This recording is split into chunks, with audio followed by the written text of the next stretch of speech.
ladies and gentlemen, welcome to What You Say Anime. I am your host, Peter. On today's episode, we got a fun one, and it's been one I've been waiting to do for ever since we actually got the nominations for this. We are recapping, and I am blind reacting to the Crunchyroll Awards.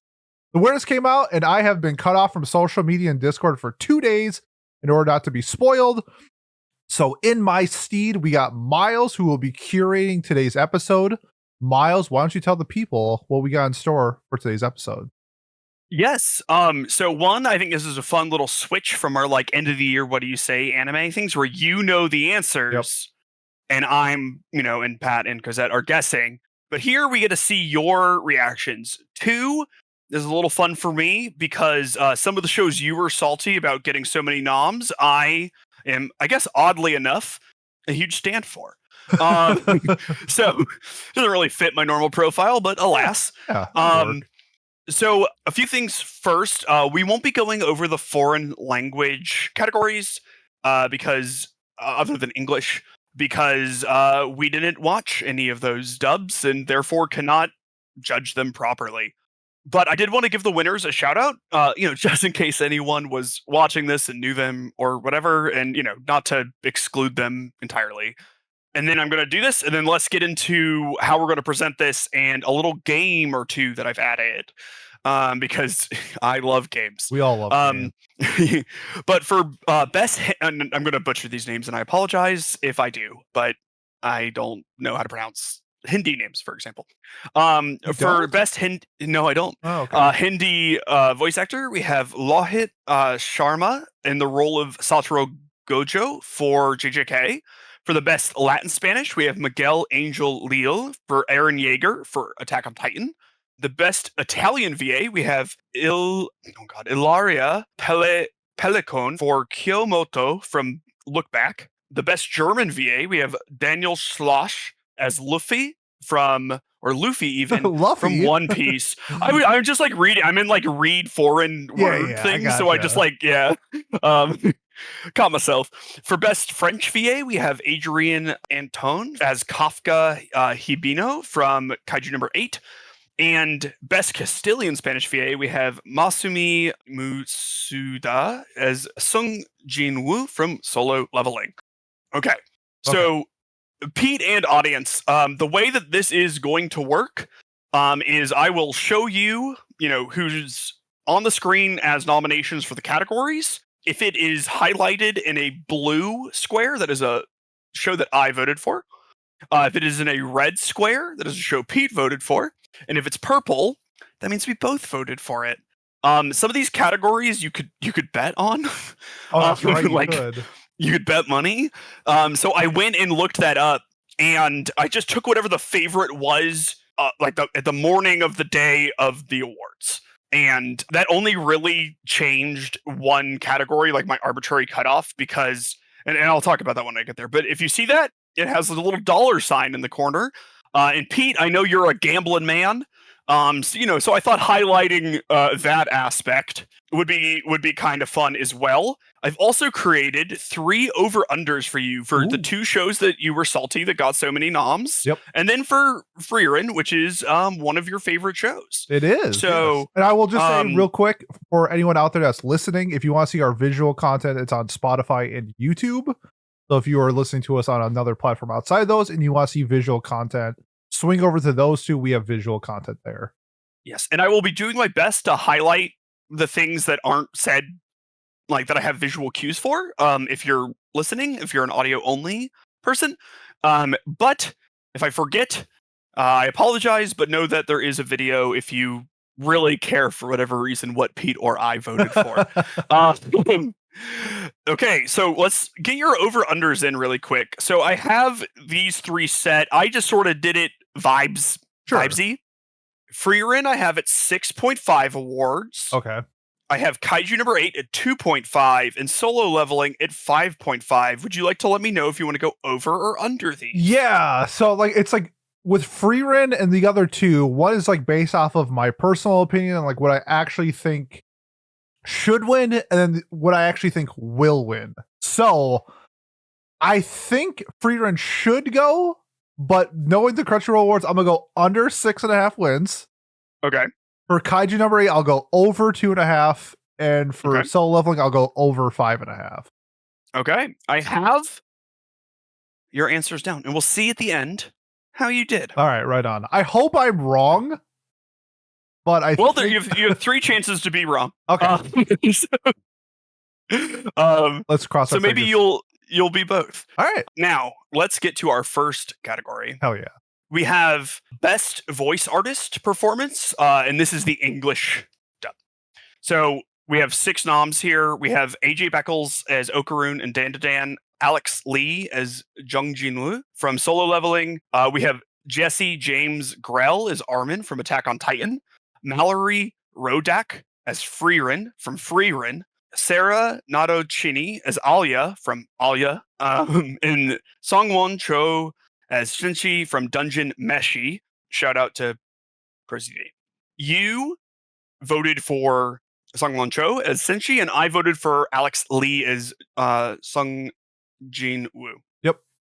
Yeah, this one I'm not super strong on because I would say 95% of my seasonal animes in sub, but I did watch Delicious in Dungeon, parts of it in English, and I loved Pro ZD. Like I thought he was incredible as Senshi.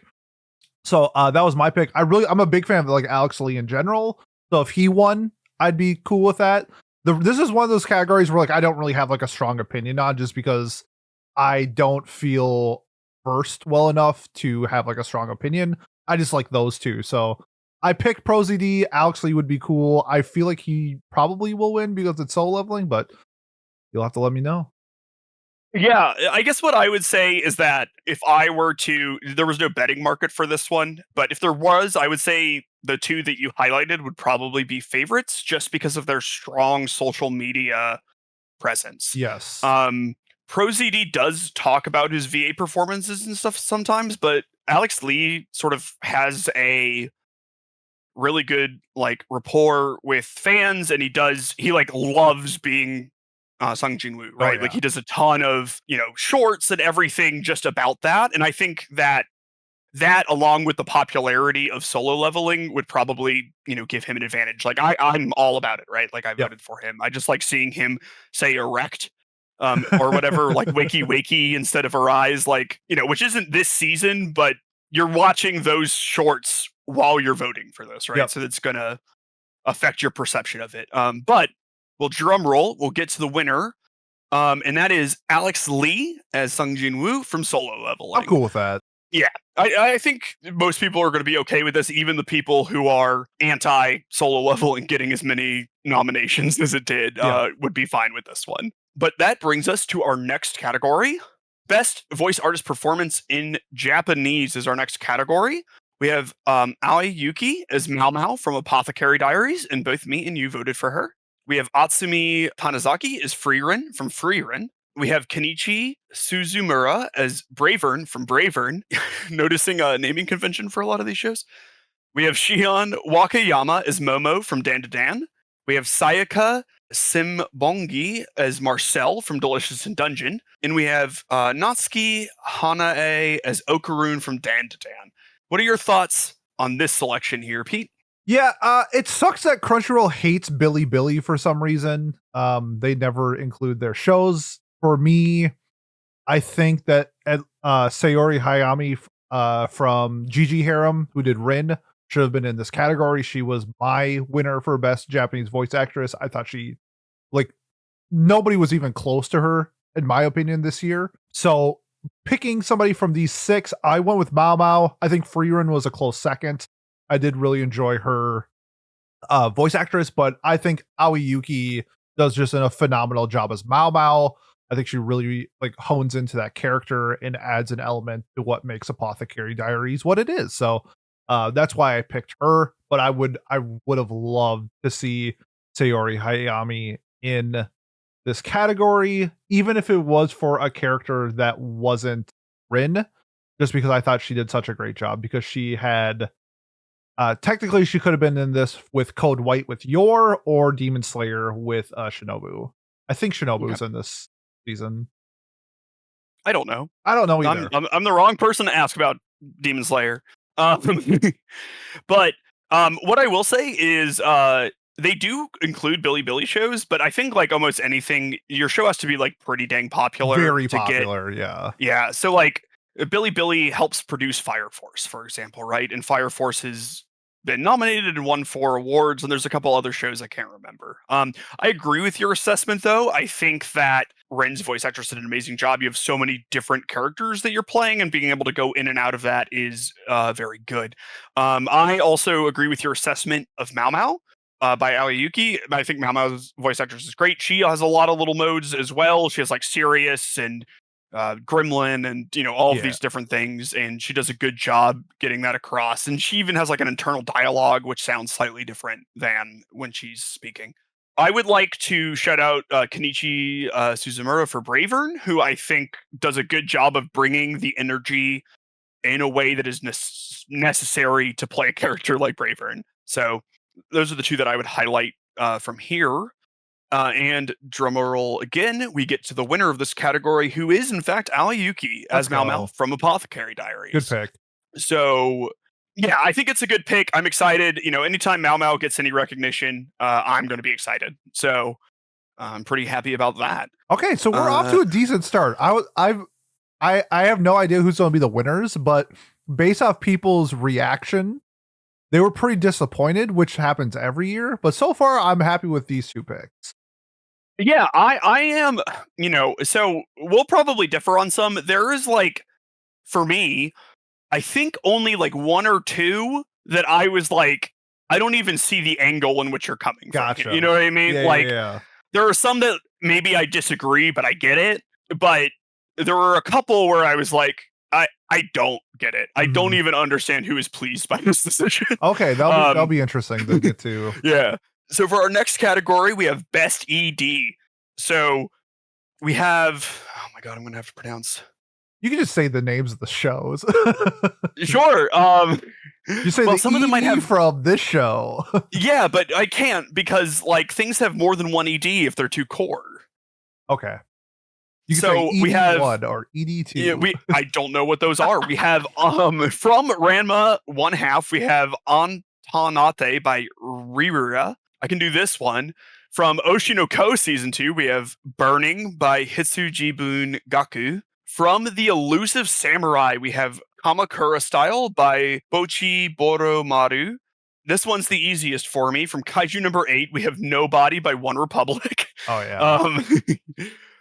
We have from Solo Leveling, Request by Krage, and that is what I voted for. And then we have what you voted for, Pete, which is Taidada from Dan to Dan by Zutomayo.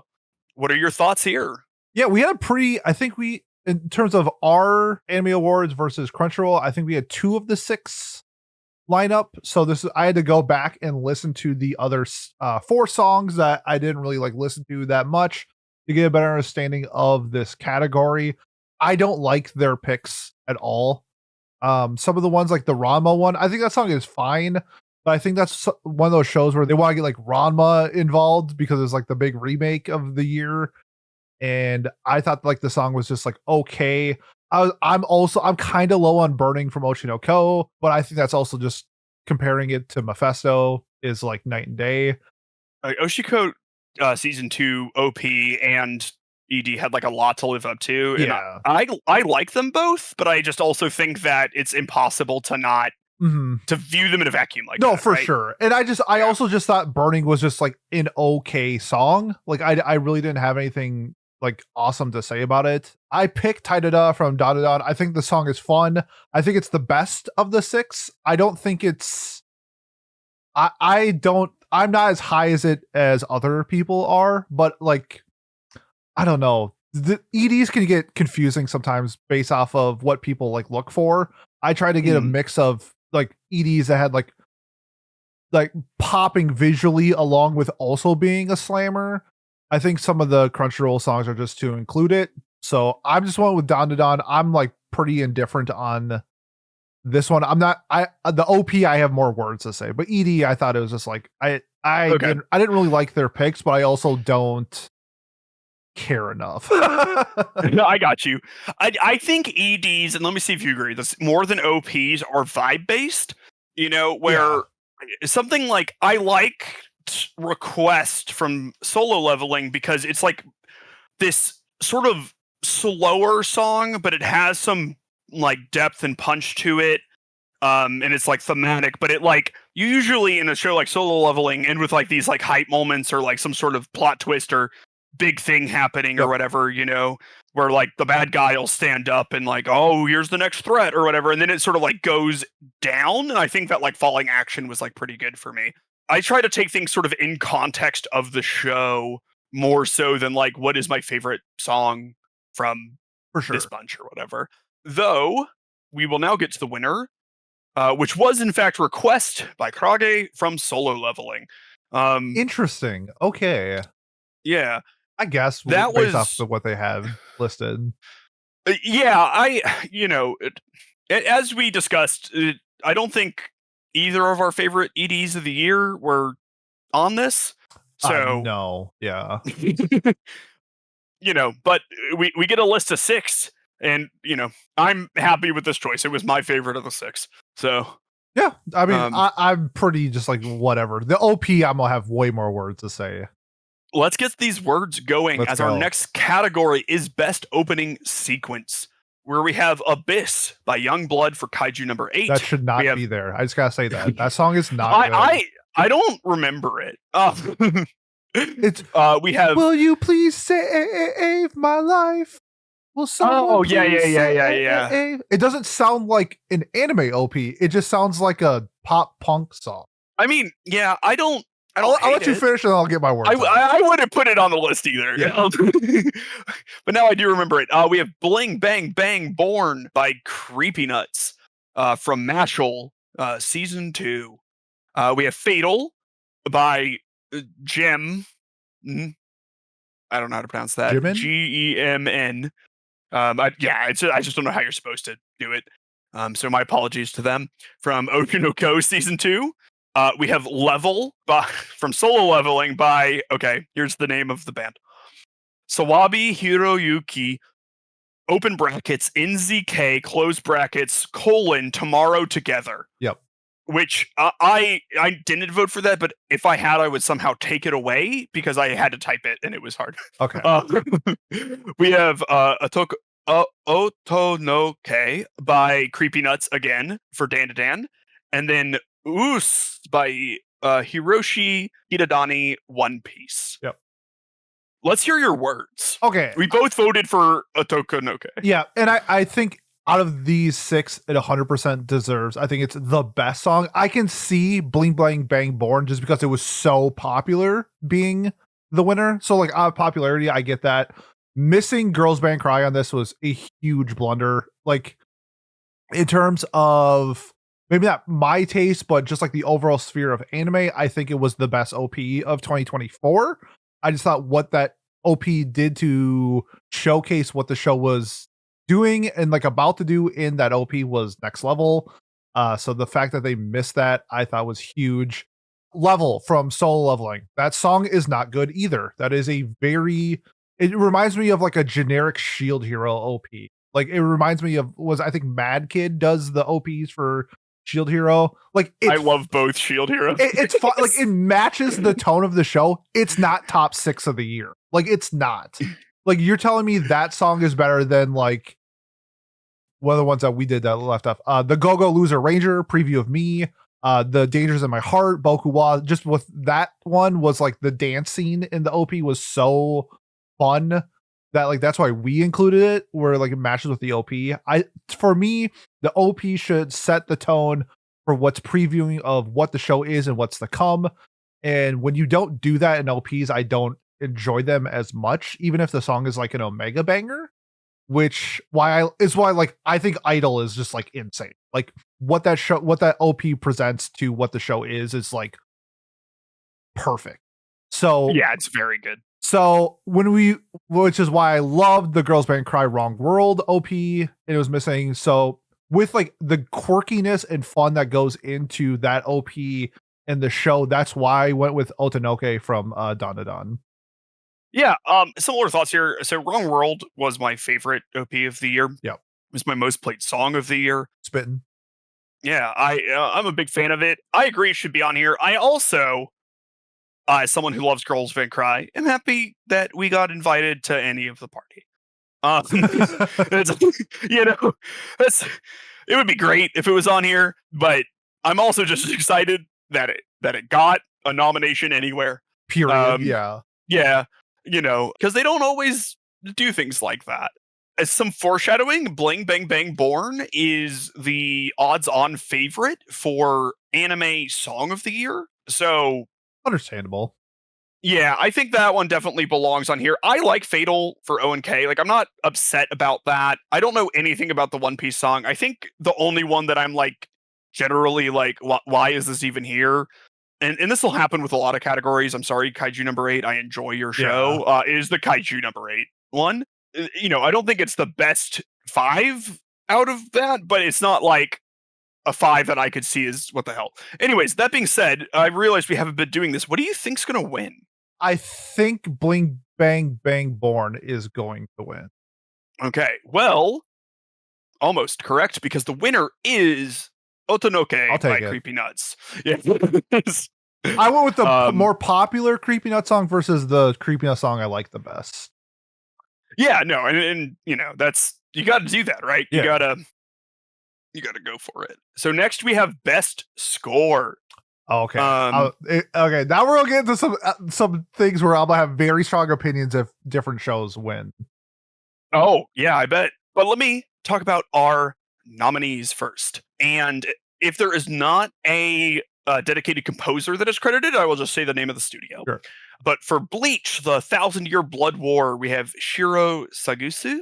We have Dan to Dan as Kensuke Ushio, who did the composition there. For Demon Slayer, we have 2 people. We have Yuki Kajira and Go Shina. We have Evan Call, who did Free Ren. We have Studio Durian for Look Back, and then Studio A1 for Solo Leveling. I voted for Solo Leveling. You voted for Free Ren. I did. Yes. I listened to a lot of OSTs last year just to get a better grasp of this category. My favorite, which isn't listed here, is Dungeon Meshi. I thought how they handled the score for like their fantasy world was incredible.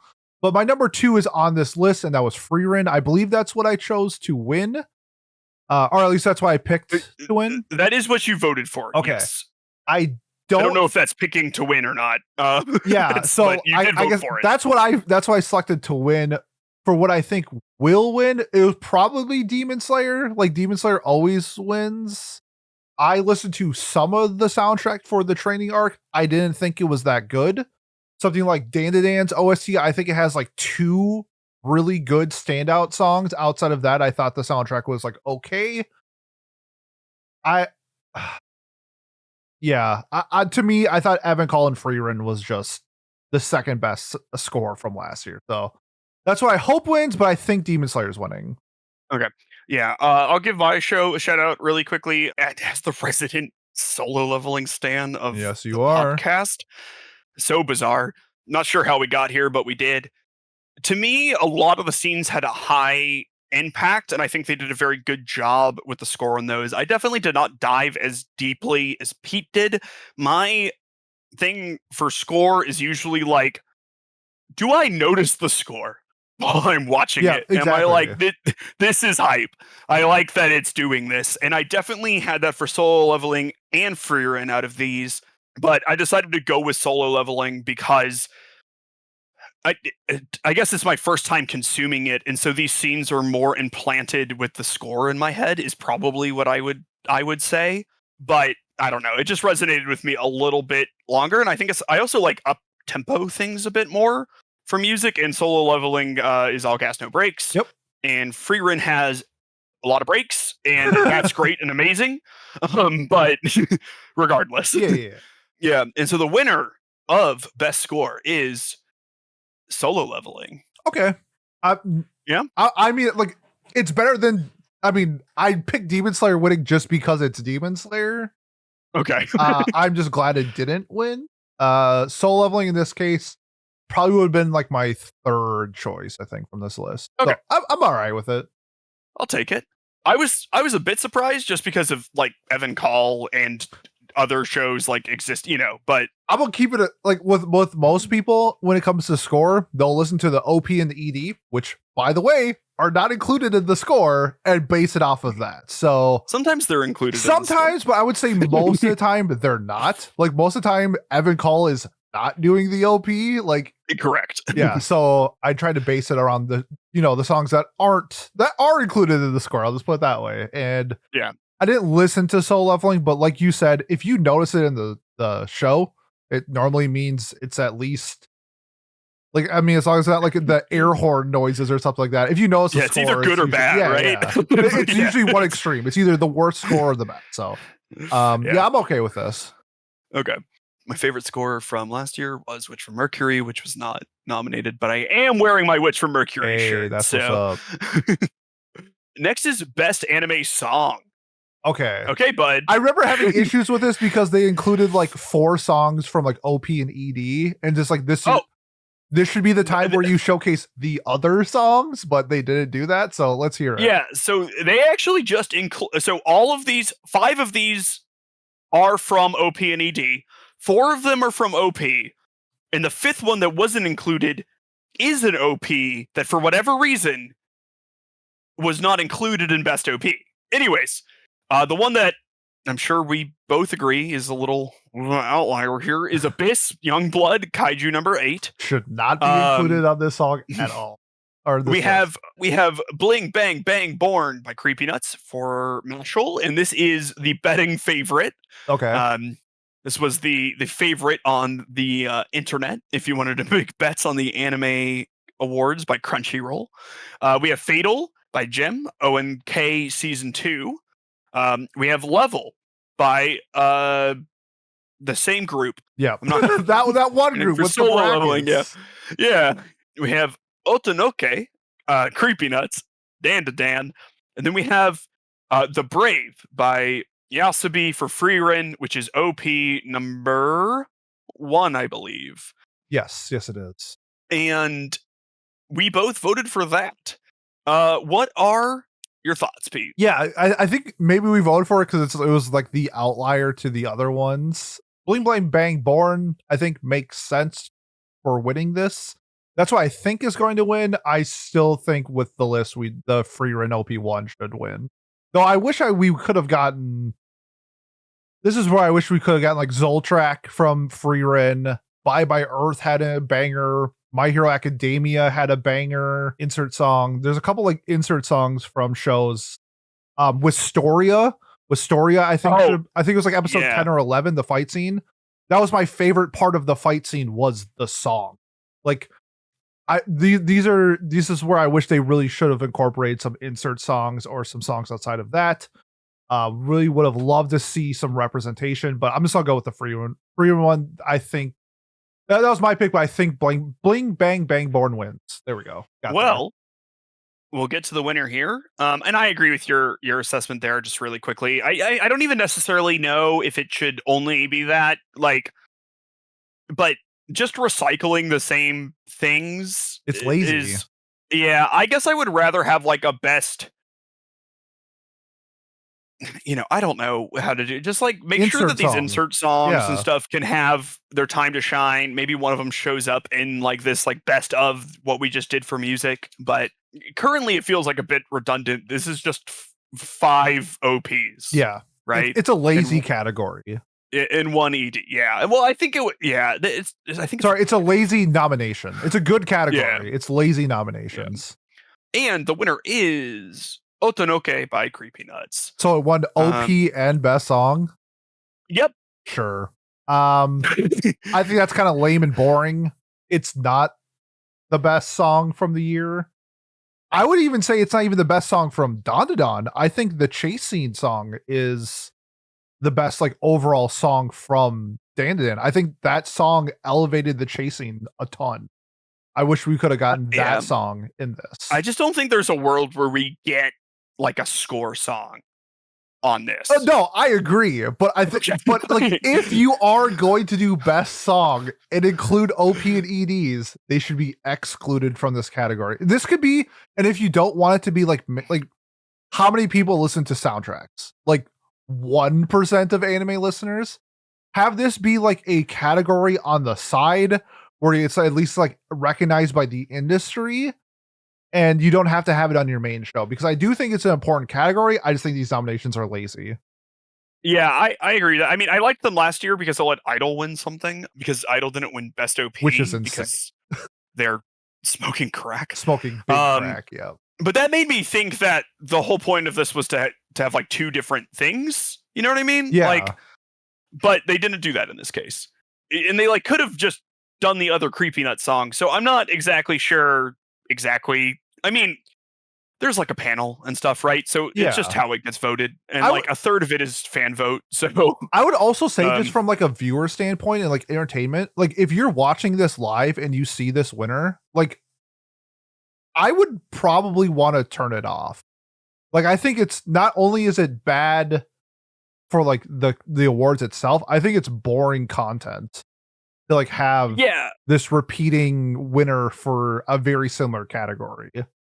Yeah, I agree. I would just try to avoid.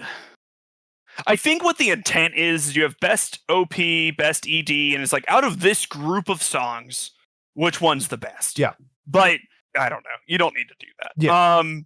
That's my thought. Okay. We move on to the next one. Next, we have what is my least favorite category because of who they have chosen. Oh, fun. And this is the must protect at all costs. I hate this category. So boring. It's the, I don't even think it's boring. I just think they picked maybe the dumbest possible. Freeren's on this. She is a mass killer. She does not need to be protected. Anya Forger from Spy Family Season 2. Pro needs to be protective, is like 7 years old. Khan is psychic. Yep. We have Freeren from Freeren, also known as Freeren the Slayer. The Slayer, also known as the strongest mage alive, who's 1,000 years old. I think they just didn't want to use the word moe. Okarun, also known as someone who's possessed by a devil, or a demon of some sort, whatever it is, and can kill us both. Insanely strong, crazy strong, so strong. Anyways, he's from Dan to Dan. I get it. He's kind of like you know what would have been good for him? His testicles. His testicles should have been on the nomination list. We want to protect Okarun's testicles. Yes, that at least makes sense in the show. He loses them. If we protect them, he won't lose them. We have Senshi from Delicious in Dungeon. Not even close. This is silly. The primary person who keeps the group alive in the dungeon. He is like a master class at adventuring the dungeon. He knows like every nook and cranny. He knows how to grow top tier survival skills. He knows how to grow vegetables in a dungeon. Like, this dude does not need to be protected. He needs to be studied. We have Tokiyuki Hojo from the Elusive Samurai. I'm pretty sure he kills people in that show. Is a samurai. Yes. Or adjacent, at least. I haven't seen it. I'm pretty sure he decapitates somebody in a fight scene. Like, I'm pretty sure. I think he's okay. Then we have Yuki Tosei from A Sign of Affection. She's deaf, so we have to protect her. The major theme of that show is that she doesn't need to be protected. That she's her own person and is capable of living her life without babying her. We both voted for Anya. I think it's just like you had to. Like, I think she should and will win.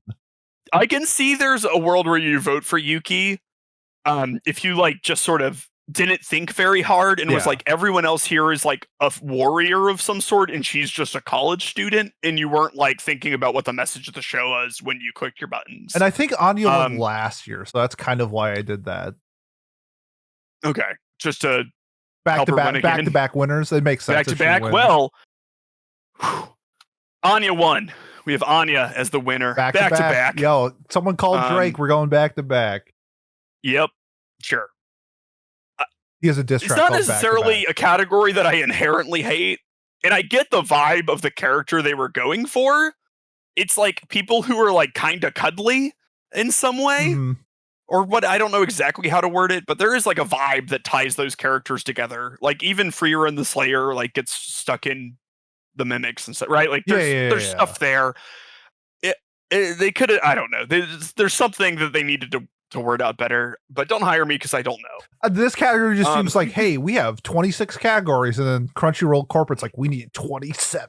It's like, but we already have all the ones that we need. Do another one, and then that's what they came up with this. It's just like, who cares? Like, yeah, and they have categories they like drop and stuff. Like we don't have best. We do it too. Anymore. It's just like maybe 1 year it's prevalent and it makes sense, and the next year it just doesn't. True. But like this is just like, what? Like it's forcing. When you force people into a category, just remove it. Like it's fine. Yeah, I agree. Best supporting character. We have Fern from Frieren. She is the odds-on favorite on the betting markets. We have Himmel from Frieren, who I voted for, with no thoughts that he would win. I just love that he's on here. It makes me happy. We have Genshi from the Apothecary Diaries. We have Seiko from Dan to Dan. We have Senshi, who you voted for, from Delicious in Dungeon. Then we have Turbo Granny, also from Dan to Dan. What are your thoughts on this list? I think it's a pretty good list, all things considered. And I would not have included Turbo Granny. She doesn't do anything in the first season as a supporting character. She doesn't really support them. Like, even if she does, it's not enough to be a top 6 supporting character of the year. I would agree with that. She is funny, though. She is funny, but so is Seiko, the grandma, which I'm fine with that being here. I wouldn't have put her, but like, it seems forced to have both those Don characters in here. It doesn't make any sense. Fern and Himmel make more sense of having both. I think they both play 2 different supporting roles in the story of Frieren. I pick Senshi. I think he's just vital to the storyline of Delicious in Dungeon. Like without him, they would probably, if not already, be dead. So like he plays a very massive and vital point in their, not only the story, but the party itself. And he's just a great character. I think he's super funny. I think he's lovable. And he is the glue of Delicious in Dungeon. So that's why I picked him.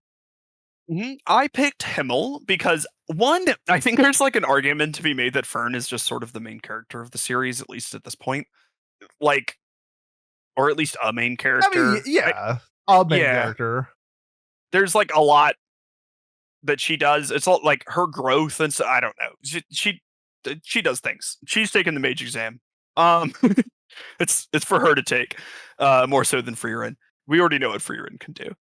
But I voted for Himmel because I think he plays like a pretty unique role in the story, insofar that it is mostly just like the memory of him that is supportive, and we see how he's developed a character that is already fully developed when we meet her, and I think that's neat. Yep, I like that. I think Genshi is a good character. I think all of us, besides Turbo Granny, who is probably just here for the memes, makes the most sense. Like I would say, since she also probably a main character, I don't necessarily know if I would put him on this list because of that, but I do understand that there's like this in-between thing between like a side supporting character and a main character sometimes when your cast is large enough, where you have like a B tier of main characters. So I'm not particularly upset at that. Do you have what you think, who you think is going to win? I think you said Fern was the betting odd favorite. She was the betting favorite. Yeah, yes. I think Fern makes sense. I'll pick Fern. Okay. And in fact, Fern is the winner. Yay. So I'm happy with that. Yeah, I'm cool with that pick. Yeah, and they have her doing the Fern walk as the image. Yeah, so Fern walk, my beloved. Next we have best main character. Oh, okay. This should be fun. I forgot to highlight who you voted for, but I know who you voted for. You voted Frieren, for, if I'm not mistaken. Yep, you are correct. It is Frieren from Frieren, who is also the odds-on favorite in the betting market. This was the one where it was pretty interesting. Her and Sung Jin Woo went back and forth like a lot.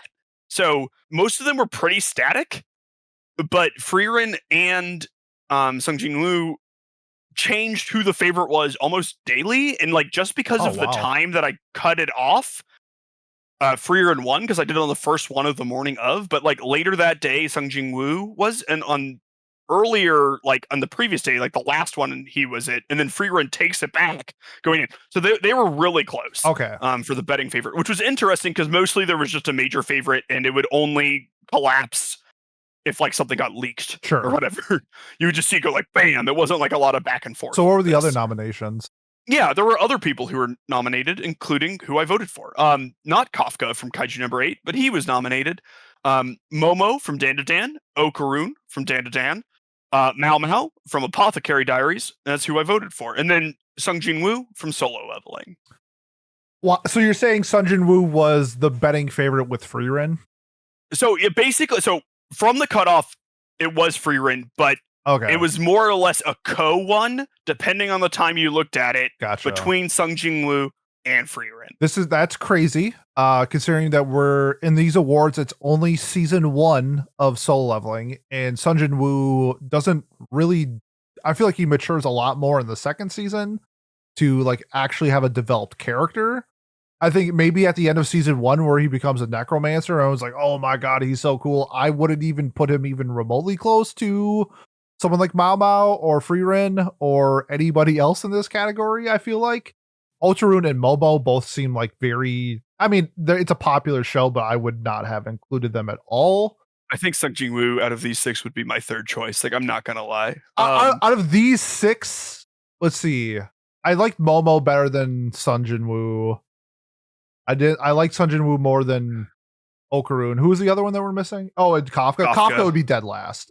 As much as I Kafka. Kafka's fun. Like, Kafka is a fun character. He's not a good character, at least in my opinion. Okay, so I think Frieren wins, and I think Frieren should win. Okay, I'll put it that way. Yeah, or Mao Mao. One of the two should win. Okay, the winner of this category is Sung Jin Woo from Solo Leveling. No.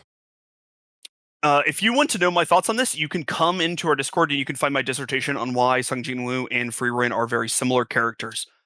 It was a lot of fun to write. I don't necessarily know if I meant it, but you wrote it. I did write it.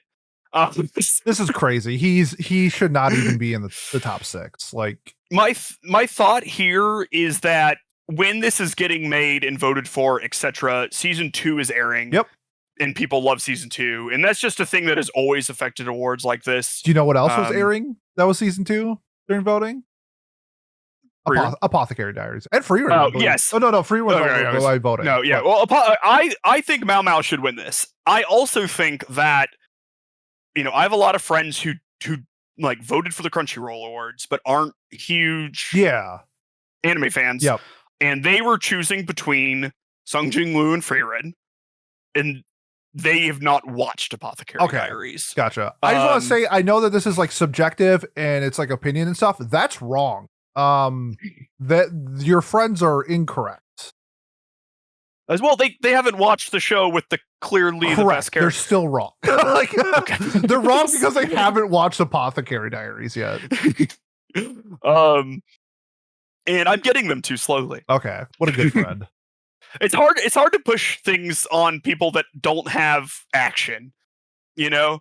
Yeah. Like, I can get some, like, not shown any stuff in there, but, like, it needs something. Sure. And, like, you know, you gotta slowly drip feed it. This, oh, man. Maybe I'll save it for the end, but I have words for just the Crunchyroll awards in general, just, like, their structure.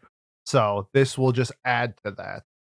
Yeah, let's do that at the end. One thing I'll say is I have a friend who normally skips through dialogue scenes of anime to watch fight scenes. That's just go to YouTube. He has said Apothecary Diaries is, and I quote, pretty good. And I will take that. That's a huge W. That's a huge dub. Anyways, our next category is Best Slice of Life. My second favorite category. Yep. So we're on Pete's favorite category. And join the Discord. I have words about this category because I think like 4 of the 6 I would not classify as slice of life. I have words for this category too because I voted for Makanin and I hate that show. Yes, you do. You gave it like a 4. Yeah, I don't like it. Okay. What were the nominations? But it's the other 2 that I had seen. Anyways, Laid Back Camp season 3. You have voted for this. Where's my girl? There's my girl Nadeshko. Woo! Makanin, too many losing heroines. I voted for this show. Yep. We'll get to why in a second. Okay. Third, Mr. Villain's Day Off. Honestly, not gonna front, never heard of this. I dropped it. Okay. Looks like a slice of life, though. If I were It's to 100% look at slice it, of life. yeah. Number 4, my dear friend Nokatan. Not a slice of life. There's an argument to be made, but I agree. Maybe because it's not funny, they have to categorize it as a slice of life because it's not. Oh, wait until you get to the it's in the comedy category. Oh, it is. It shouldn't, but it's there. I'm glad that you finally come full circle here. You're willing, like, we're enough past the show that there's no sunk cost fallacy on the time you had spent watching it anymore. I gave the show a 4. What are you talking about? There was like a long period of time where you were like, it's kind of funny. There are 2 good episodes in Nokatan. There are 2. I will fight you for that. We'll get there eventually. Number 5 is Sound Euphonium season 3. Not even remotely close to a slice of life. Especially, I think it's a slice of life. I do. Not the last season. Especially not the last season. No chance in hell. Life is stressful, and people saying, "Oh, it's about competition and stuff," are fucking losers who didn't compete in their life. No, this is a drama. This is a clear drama. Life is dramatic. Yes, that's why it should be included in the best drama category, not slice of life. They play instruments. The Dangers in My Heart. Not a slice of life. Not even I'll agree close. with you on that one. It's a romance. It is. And also, I don't like it. Anyways, all of those things led to me voting for Makanin, a show I don't like. What do you think, Pete? So some of the big misses, even though I haven't seen the show, but it's such a highly rated property, and I believe it is one of, if not the highest season that's ranked, was Natsumi's Book of Friends 7th season. Probably should have been included in this. I really wish we saw Pokemon Concierge in this. I really don't like shows like Sound Euphonium in this. I don't classify it as a slice of life.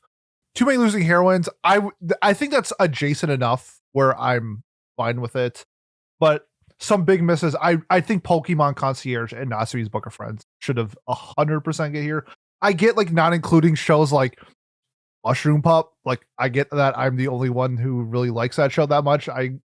But There's like 7 of you on the Discord. Yes. There's like 12 Mushroom Pup fans out in the world, and 7 of them are in our Discord. But I think Pokemon Concierge is the big miss on this one. Yeah, I can agree with that. I think my argument for something like My Dear Friend Nogatan is, though it is insane, they do nothing. Yeah. Which is like, that is like a pretty big hallmark of slice of life, where they're just chilling. You know what I mean? This is where it comes down to like where I view the drama in something like Oshinoko like incredible. And it's not just the intense scenes, it's the interactions with their classmates at school and their interactions with cast members behind the scenes. Like that's what Sound Euphonium season 3 was.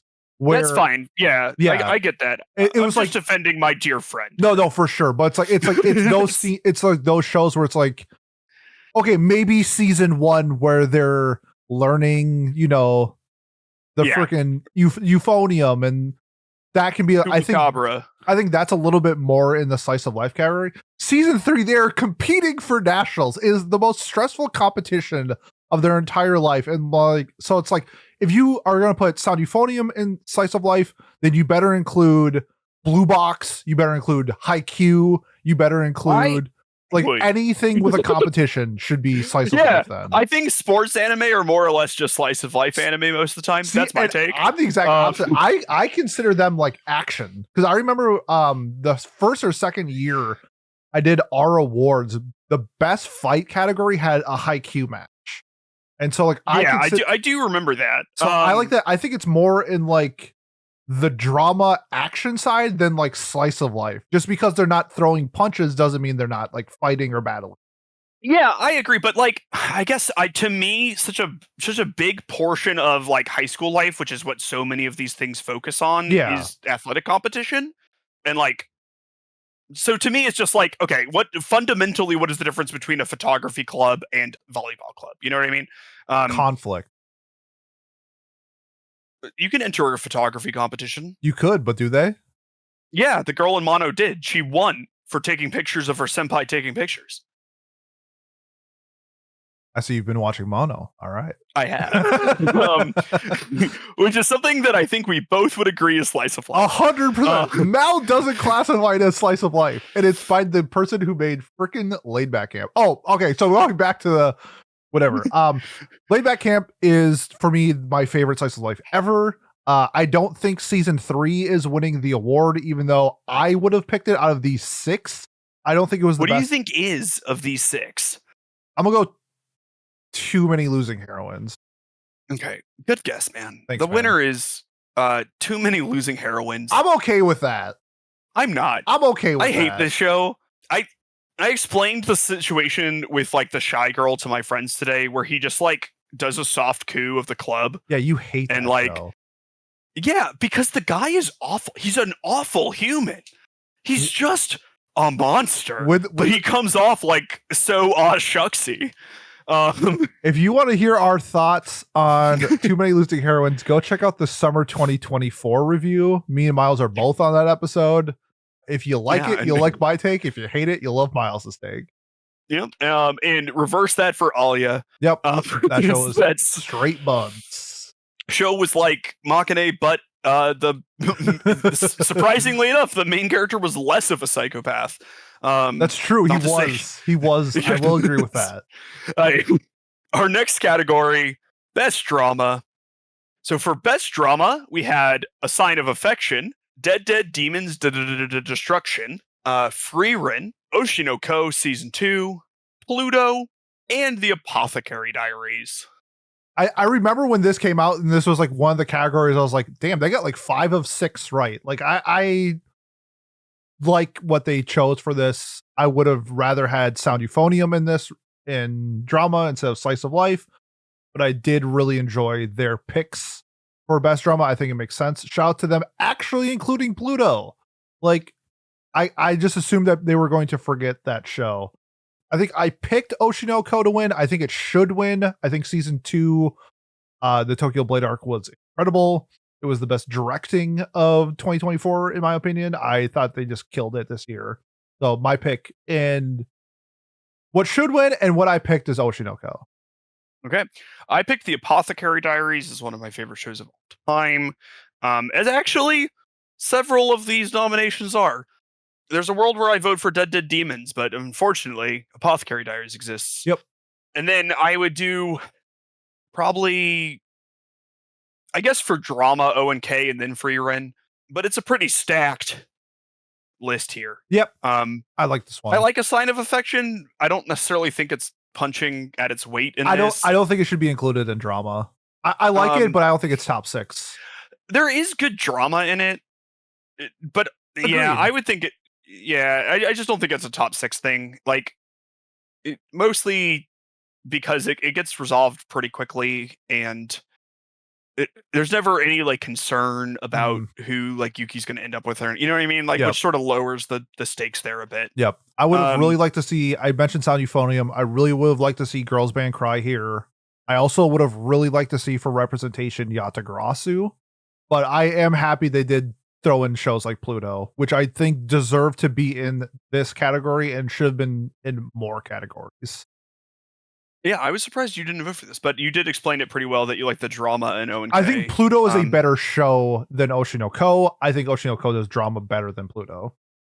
Yeah, it's a really good ONK arc. It's anyways, the winner of this is Frieren. Okay, sure. I'm fine with it. Frieren's like the caliber of show where when it wins, you're just like, I guess so. Yeah, it's like, whatever. Yeah. Like I don't think it's the best drama. I think the drama in it is like relatively limited, to be perfectly honest. It's like in the beginning of the story, and then it's kind of pushed to the side. There's some other stuff I don't know. I don't really like the category, and this is like all of society drama. Almost everything has drama in it. Everything ever. Yep.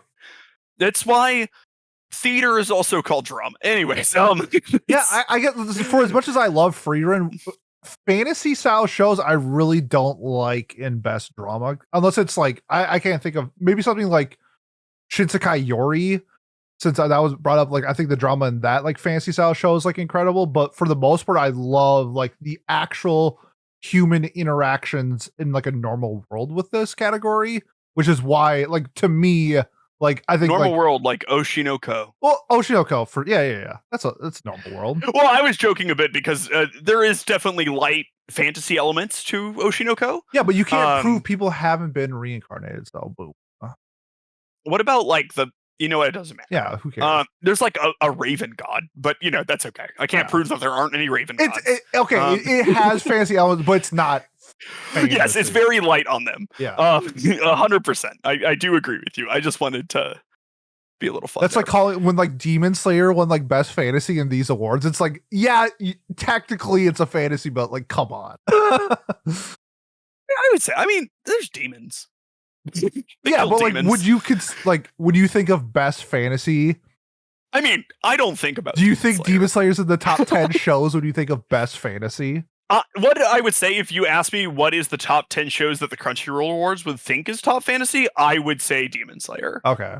If that answers your for question. for the context of the Crunchyroll Awards, absolutely. I wouldn't do it, but I think Demon Slayer is fine. It is a very okay show. Yeah. Would you put something like Fate into fantasy? Yes. Okay. Best isekai, huh? Is that a category? It is. All right, let's talk about it. We're talking about it. Let's do it. And we both voted for Konosuba Season 3. It is also the odds-on favorite. I don't know why this one had it. It's like mostly big awards and then also Best Isekai. We had Jobless Reincarnation, Season 2. ReZero, Starting Life in Another World, Season 3. Shangri-La, Frontier. Yep, love that isekai. So I would argue it is an isekai, though I don't like the show. Suicide Squad isekai. And That Time I Got Reincarnated as a Slime, Season 3. This is a bunch of shows I don't really like, and then Konosuba. So those are my thoughts. And this isn't even an arc of Konosuba that I particularly enjoy. I think Kazuma is like a little creepier than necessary in the Iris arc. But I still think the show is funny because it is Konosuba. Mm-hmm. Pete, your thoughts here? Yeah, I thought this was a pretty weak year of isekai in general, as you can tell by Suicide Isekai Squad or whatever is nominated in the top 6. So I think I'll give you, along with Shangri-La Frontier, which is not an isekai. I think they should just relabel this to like fantasy, just general. Well, then you get. I mean, then this entire cast changes, right? Yeah, but like, and Freerin and Freerin should win. But like Oshinoko, as we just established. I don't know. It's one of those things where like, yeah, we know what you mean by isekai, but like, when you are the Crunchyroll Awards, you should, I don't know, have a better structure. My argument would be Shangri-La Frontier is an isekai because a large amount of the show is spent in a different world that is living and breathing despite the fact that it is a video game. Yeah, they're playing a video game. Yeah, but it's a world. It's you know what I mean? Like the bunny is an NPC in that video game. She's a living, breathing character, right? The world is living. It is its own world despite the fact that it is a video game. And they go there for the majority of the show. Okay. I understand what you're trying to say. I'm not a purist about it. You know what I mean? Like SAO, I think it's an isekai. Yeah. I guess this is where we just want to agree to disagree. Yeah, we can do that. I don't think that you're incorrect. There's definitely an argument to be made, but I think isekai are generally stupid and dumb anyway, and so we shouldn't be too strict with them. Is there anything you think that they're missing from this list? There was quite a I think there was quite a few isekai this year but there weren't good ones. What I think should have been included in this one, maybe something like the Moonlight Fantasy one should have been nominated. I'm happy with ReZero making it. I think it absolutely deserved to be here. Isekai Suicide Squad does not deserve to be here. I think you could pick any random generic isekai that got released in 2024 and pick that one instead. Slime, I also don't agree should be on this list, for as much as I do enjoy Slime. The third season was ass. Like, I'm sorry, it was just bad. Like, I don't care that the console arc where it was like 8 episodes of talking is supposed to build up the world and whatever. It was really boring and terribly paced. Winners, yeah, we picked Konosuba. I think this is the best season of Konosuba since the movie. I guess it's the only season since it, but I think I think the movie is the funniest. And if you take all the seasons, I think the third season that we got this year was the funniest so far. So that's why I picked it. I think it's going to be either between Konosuba or Re:Zero. Yeah, I think that is a good assessment. I kind of enjoyed Suicide Squad Isekai. It's bad. I'm not going to say that it was good. There was a charm to it, and the charm was the characters were fun. The lack of charm was that the world they went to was stupid and everything was stupid around it. And everything was bad. The ED was also amazing. Yes, it was. The ED was so good. I think they tried. They did try. That's what I'll say. And the winner is Re:Zero Season 3. Best Action Show. Okay, let's get to it. We got Bleach, 1,000-Year Blood War, Dan to Dan, Demon Slayer, Kaiju number 8, Solo Leveling, which is what I voted for, and Windbreaker, which is what you voted for. Loved. First of all, can't believe Frieren is not on this list. It had two of my top 5 fights in like anime history. Like the action in Frieren is incredible. The fact that it's not listed here in something like Demon Slayer, the training arc is where I believe, if I'm not mistaken, one fight in the entire 10 episode season that they had of it. Have you considered that Ufotable did that fight though? They did do that fight, but that Demon Slayer does not deserve to be on this list. It shouldn't be on any list this year. The training arc is it's canon, but I'm gonna put this in quotation marks. It's a filler arc. It's literally there if you ever seen Log Horizon season 3, it's literally there to set up the next season of its show.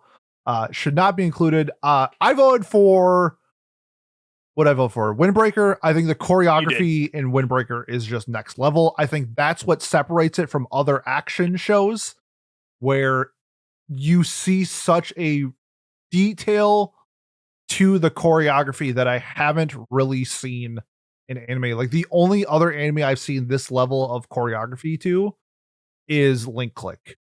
So, and I'm guessing other like martial arts shows have really good choreography. I just haven't seen them. But I mean, in the last couple of years, the best choreography to me has been Windbreaker and Link Click. So that's why I picked Windbreaker to win. Great. I picked Solo Leveling because deep within me, Pete, I know you don't really That's what's going to win, by the way. Solo Leveling is 100% going to win. Good guess. I can't remember, but I remember enough to not be surprised if Solo Leveling wins. The new Doom game just came out. In all of us, there is the desire to just slay thousands of demons, rip and tear, and all of that. And this provided it to me. I thought that, especially the last fight against Egress, was very good, and they just went like really fucking hard on that. And unlike some other shows where they go really hard on one thing, the rest of the show didn't particularly suffer for it, which is nice. I must say, though, I did not watch Windbreaker because the concept seems sort of stupid to me. And I'm in the same boat, which is when a show that has a terrible concept blows me away like Windbreaker, you should check it out. What's weird to me a bit is Kaiju number 8 being on here. There are some good fights and stuff, but like it also is one of those animes that the fights are padded by a lot of standing. Yeah, I don't. I guess I don't. I hate that. I hate it. Mind it being on this list because we also had it because it does have a ton of action, and I think I disagreed with it when it was on our list too. Yeah, so I think Kaiju number 8 is here for quantity, not quality. I think some of the fights are good even and have great moments. Yep. But yeah, I just also think that to me, when you're standing around in a fight for too long and like talking, but like the fight's still happening, it just loses me eventually. Sure. And that's a lot of anime. So, take that for what you will. Like, it's just my opinion. I understand it's probably not the world's most popular one. But those were my thoughts. Anyways, to the winner, Solo Leveling. Good call, shocked. Pete. Shocked. Yeah. I'm fine with this. Like, Yeah, I think it does action well. It does. It needs to. In fact, it does. Yes, as that is a large amount of the show. Yeah, I'm fine with this winning. I just can't believe Okay. Free Run's not nominated. It's crazy. That is a little crazy. I think it's because of said audience that I was talking about before, where something like Free Run is much slower paced than what they're used to. And it doesn't matter that there are amazing fights in it because it's not a fight show in Brain, you know? Which is nuts, because like, if I'm not mistaken, every conflict in the show is resolved by fighting. It's like, there are... Like they have conflicts they resolve through like talking and stuff, but yeah, a lot of them are in fact resolved. You know, like early, like anything with demons. Yeah, Zoltrak, the demons, Aura, Linne, Lunger, the dragon. Yes, the dragon Mage Exam arc. Yes, it's just like there's so much action in the show. The fact that it's not nominated, and it's like high production, high value stuff. So yes, huge miss by Crunchyroll on this one. Okay, best comedy. We have Delicious in Dungeon, which is what I voted for. We have Konosuba Season 3, which is what you voted for. Yes. We have Mashal Season 2. We have My Dear Friend Nokatan. We have Ranma 1/2 or 1 out of 2 or however you pronounce it. 1/2. And then we have Spy Family. I think we can keep this quick just because comedy is subjective. I am a 12-year-old boy living in a man's body. I think fart jokes are hilarious. That's why I picked Konosuba. However, this is the Crunchyroll Awards. I'm going to assume Mashal wins. Okay. I just... Mashal is a funny show. Everything else besides Mashal, and this isn't fair for comedy, is written bad. Kinda. Yeah. The characters are bad. The plot is bad. A lot of it is bad. And so... even though I enjoy it because it is funny, I wasn't going to vote for it. So I picked Delicious in Dungeon, which was just sort of like a very good and solid show. I think we all don't know what My Dear Friend Nokatan is doing here. Nope. Because as you said, comedy is subjective, except for this one. Except for that one. Yeah, because I don't think I've met anyone who likes it. I agree. And I am online all the time. Yeah, like, what a disappointment of a show for everyone who likes viral marketing. Anyways, the best winner of this is Mashal. Good call, Pete. Wow. I would not have called that. I think that is correct. I think season 1 won best comedy, so I think that's why I picked Mashal. It is. I will say it is a funny show. They have a couple of jokes and they make me laugh when I watch them. Yep. But I don't know. I think a lot of it is bad, and it sort of hurts how funny it is to me because. Anyways. Best romance. Let's go. Here we go. Yeah, we have A Sign of Affection. That is what you voted for. Boom. We have Blue Box. We have Machine, Too Many Losing Heroines. We have Ranma 1/2. We have Scott Pilgrim Takes Off. And we have The Dangers in My Heart. Okay. I'll start with this. Dangers in My Heart is winning. Okay. Why?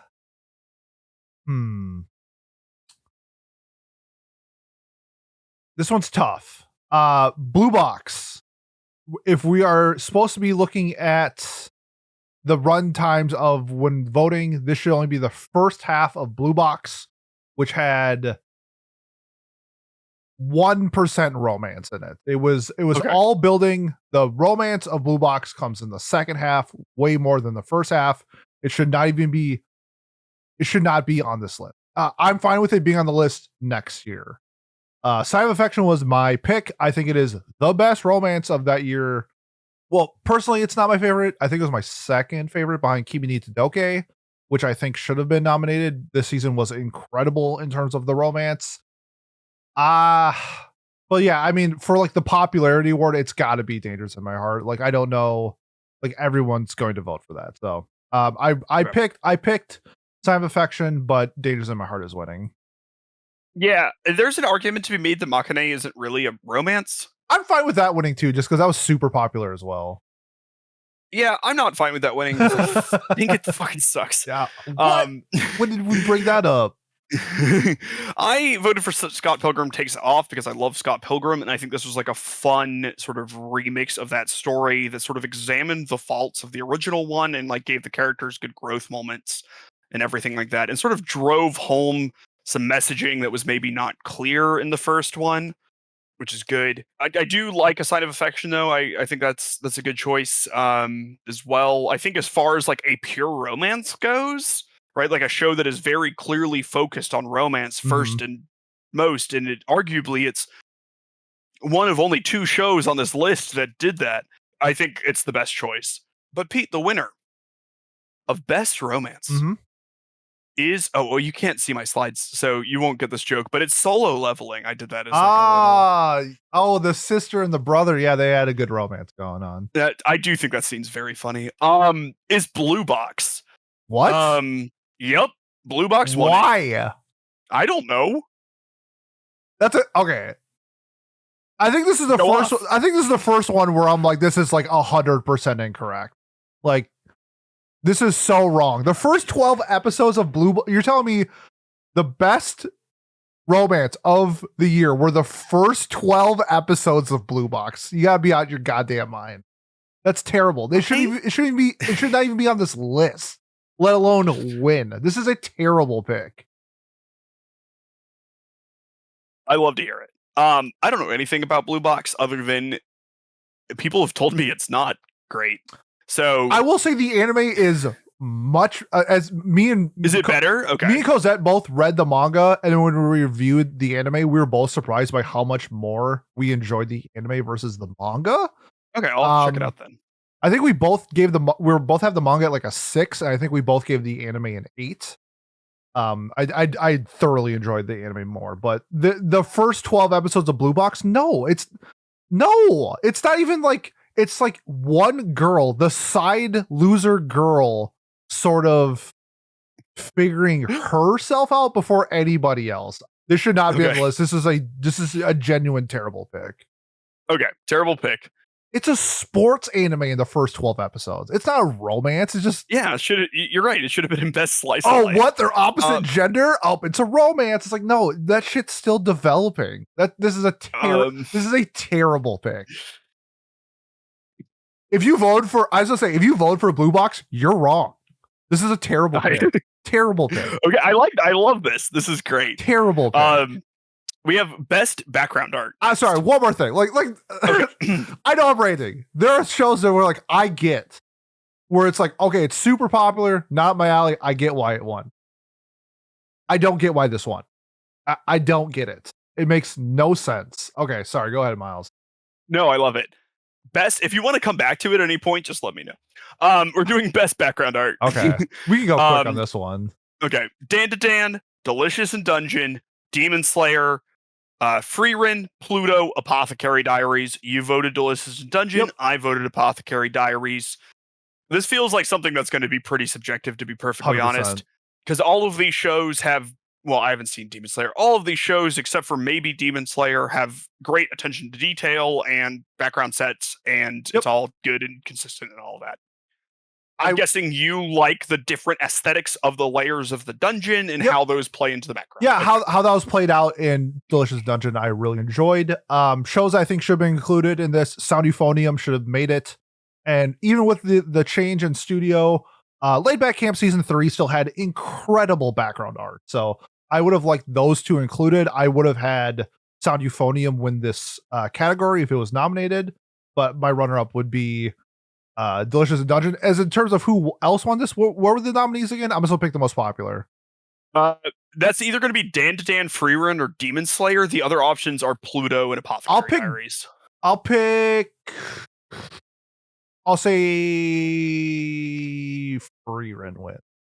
Okay, and the winner of this award is Freerun. Okay, cool. Yeah, I'm fine with that. I love the art and design that goes into Freerun. In terms of background art, though, not as much. There's like one scene in particular where I think the background art shines, and that's when Freerun buys Fern her birthday present. I think it's in like the earlier. That's literally the scene I was thinking of. Well, it's because it's iconic. It's like people remember that scene and remember the background. But like a lot of times in terms of background art for this, it's like they're just traveling on a wagon and the background art is trees. It's like, Okay, who did trees better, Freerin or Laid Back Camp? And shockingly, I think it's Laid Back Camp. So, I think there are background scenes in There's other- Freerin yeah. like think about the like when mage she's exam and hovering stuff, and, like in was this include season 1 of Freerin? it's the whole this thing. voting Yeah, blog? it includes Okay. the entire thing. Yeah, so like like again, the scene where she's hovering in the background is the moon and the stars and stuff. Like that is just such a powerful scene, and partially because of that, that whole castle and everything has like good decor. When they do the dancing arc with Stark and Yeah. Fern, like I think that is well decorated. I didn't vote for it, but I think it's worthy. No, it's worthy 100%. But like dude, I like Sound Euphonium. Just they killed it. They absolutely killed it. With background. It's a studio that's gonna Kyoto it's gonna Animation do that. killed it. So Yeah. I'm cool with Freerun winning.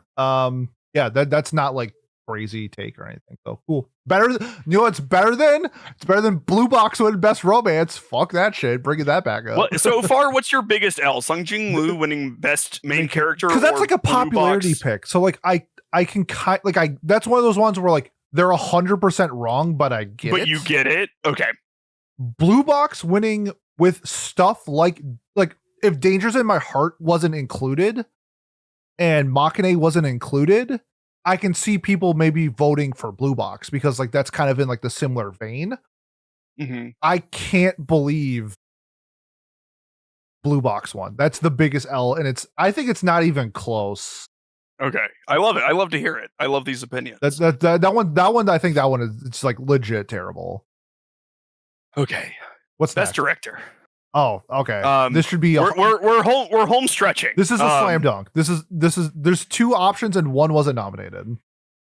Okay, that's interesting that you've decided that you were wrong and that who I voted for should be. Did you vote for Soul Leveling because you're a Crunchyroll shill?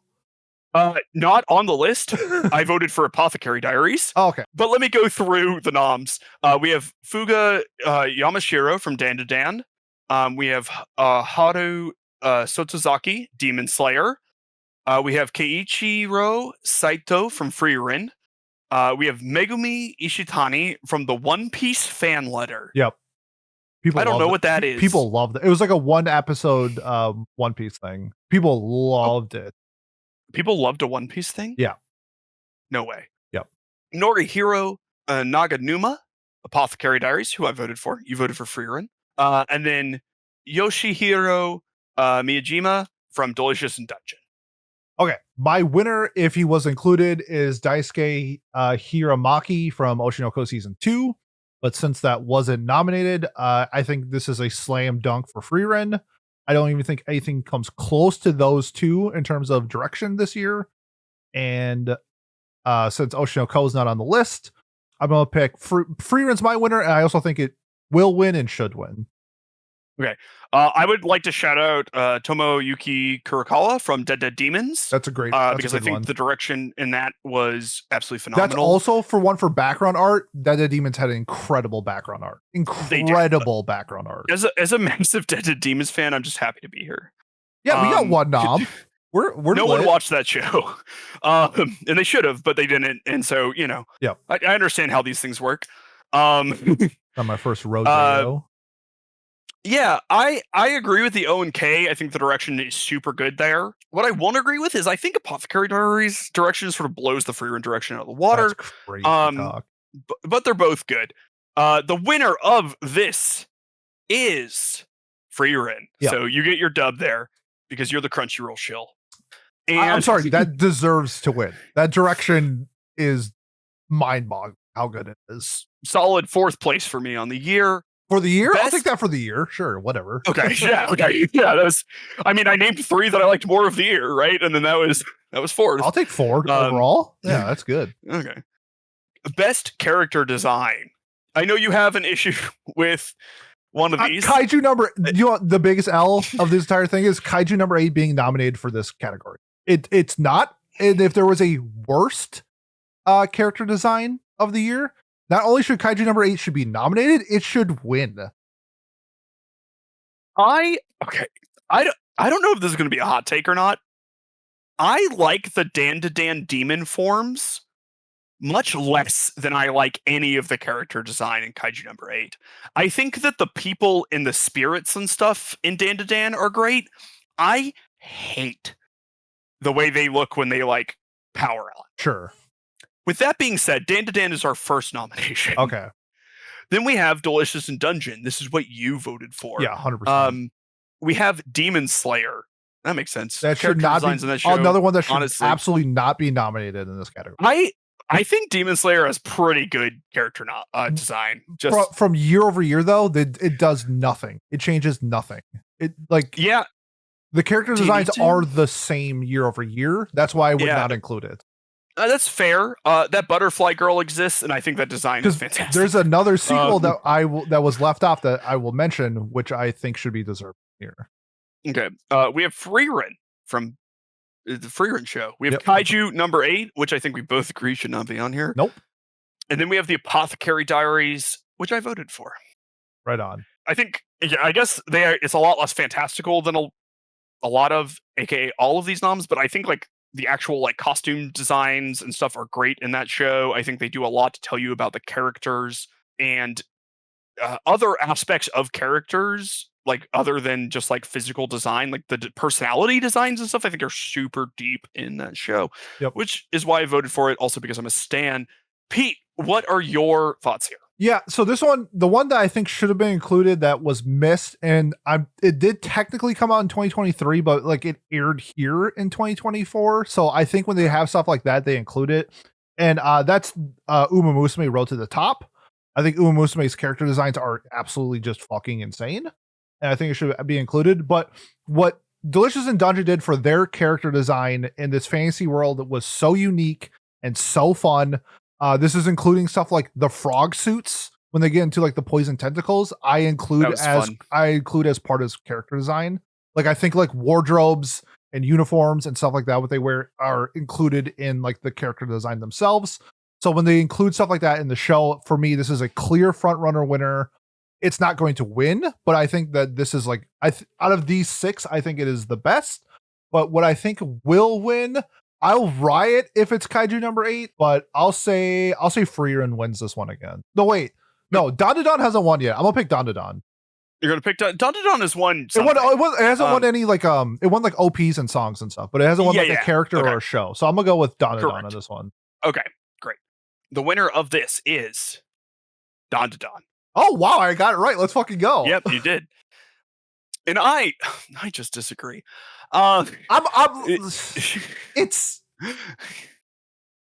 It's fine. I get it because I think like the humans are well designed. Like I think Okurun and Momo and everyone is like well designed when they're just like people. Yeah. But I do not like the things that all look like Stain from My Hero Academia. Yeah, it makes me uncomfy. And not even in a way where I'm like, well, that's what it's supposed to be doing. Like, I'm sure it is, but I don't care. I just don't like it. Man. Over Delicious in Dungeon, even like not even just like the main cast, but like we saw so much included with like the side characters, the monsters that they're battling. I just think it's so much more than Dandadan, but more people probably want. I think Dandadan character designs are cool. I wouldn't say they're good. I think they're cool. I'm fine with it being on this list. I just think if we're doing a tier list, I think this is a C compared to Delicious in Dungeon, which would be an S. Yeah, I mean, I picked the only show that wasn't a fantasy show, so okay, if that tells you what you need to know about me, that is. But the episode where they do the character swaps in Delicious in Dungeon is, I think, a great highlight of how well they understand the design of their characters, because they're able to switch the characters like who they are. Yep. And make them look like both characters at the same time in a very cool way. Yes. So something to highlight there. Yeah, there's a lot of cool character elements within Delicious in Dungeon that I love. Okay. Best animation. I'm gonna stop you right here. If anything other than Freerun wins, it is wrong. Freerun should win by a massive landslide. Go ahead. Okay, I didn't vote for Freerun. We have Dan to Dan, Delicious in Dungeon, Demon Slayer. Let me know if you've heard these before. Solo Leveling, Freerun, Kaiju number 8, and Solo Leveling. Yep. Yeah, it's Freerun. It's not even close. Nothing even comes remotely close to Freerun in this aspect. Voted for Solo Leveling. If it wins, I'm okay with it. I do think Solo Leveling animation is good. And I think compared to other shows on this list, it is better than a lot of these other shows. Free Run blows it out of the water. Like, you look at scenes in Free Run with like the Stern. I just combined them. Stark and Fern dancing. We have the scenes with like Stark putting on his jacket, Fern adjusting her dress to sit down. It's like little scenes like that stand out more to me than say like a big fight scene, because a lot of people can do really good fight scenes. Free Run does the fight scenes not only like incredibly well, but the other scenes, and that's what sets it apart. Like the dragon scene, incredible in terms of animation. The Line and Lunger versus Fern and Stark scene, crazy. Mage exam arc when we had like Free Run versus Clone Free Run, mind blowing. Like those moments, there's nothing that those other 5 shows do in terms of animation that even comes close to what Free Run did. I think that what really sold it for me on Solo Leveling is you can see Jenna become horny when you motherfucker. Jin-Hoon comes up, like, and it's just so well animated on her face, and then you see the shock when she realizes it's her brother. Her blood and then they drop that, which is not animated related, but props to the show. They did the bit and then they dropped it. What do you think is going to win? Do you think it's going to be Free Run? I think it's going to be Solo Leveling, but this is, man.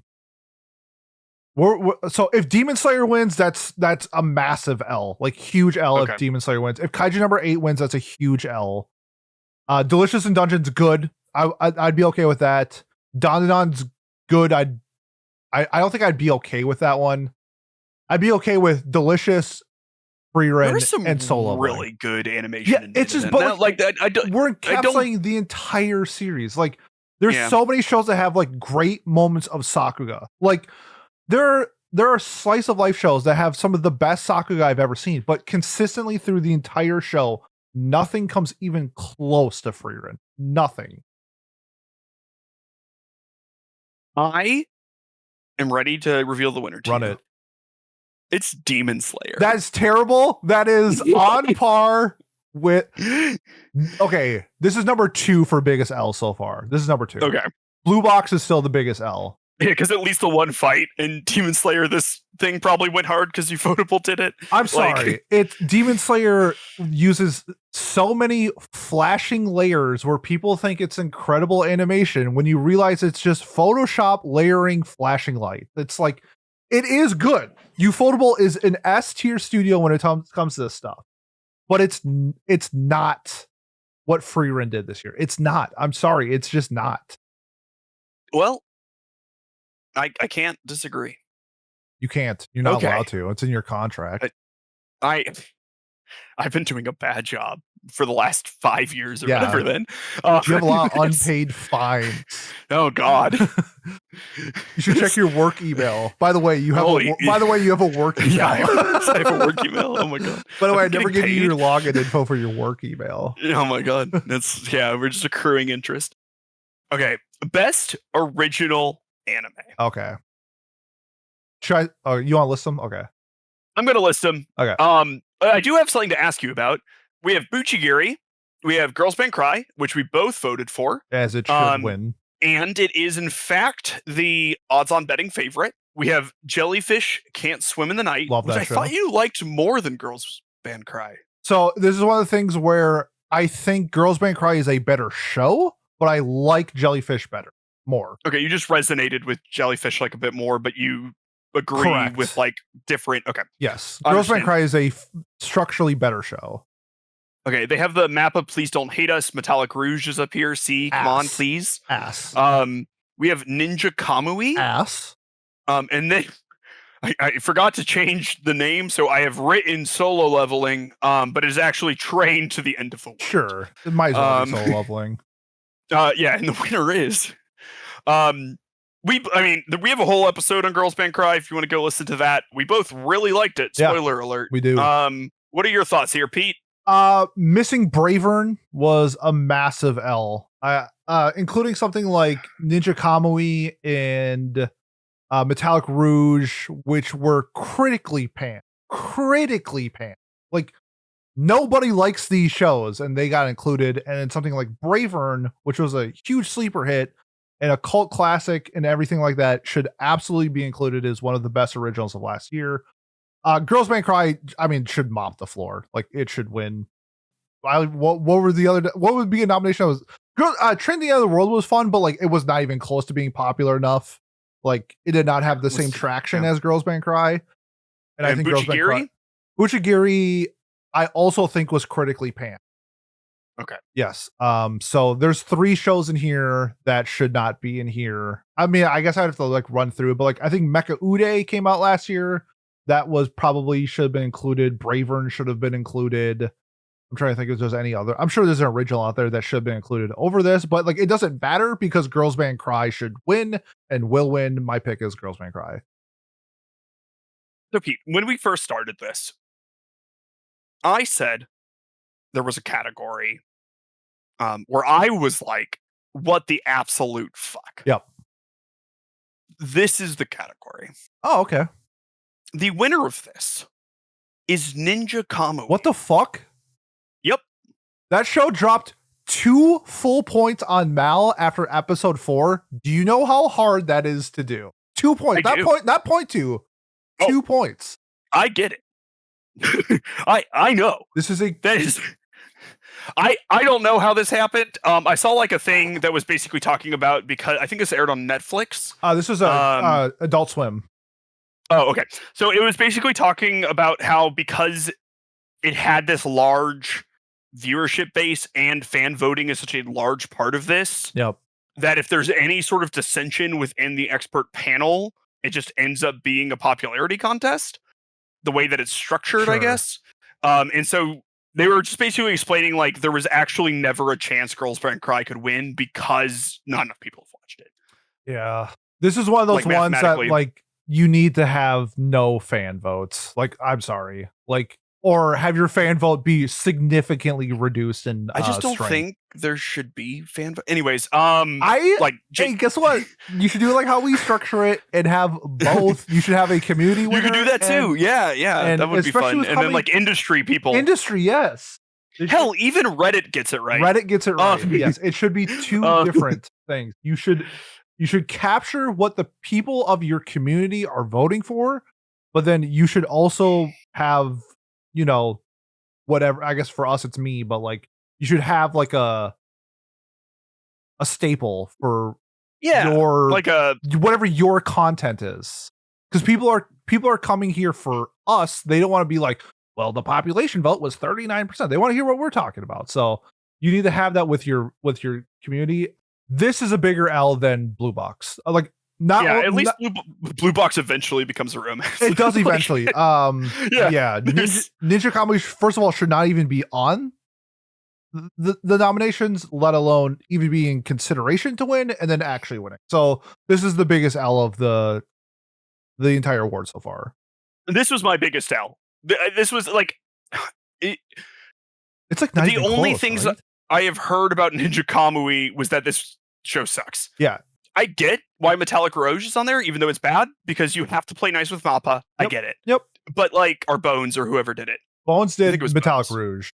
Yeah, that's whatever. Yep. The studio that shit the bed on that. Yep. You know, I didn't need Girls Band Cry to win. I think it's the best of this options, but like, if it wasn't just something that I only knew for being bad, it would have stung less. Yeah, 100%. Just for reference, Ninja Kamui on Mal 6.62, Girls Band Cry 8.38. So yeah, 6.62 is legitimately hard to do. 1.75 points better. Like that is very bad. That's very bad.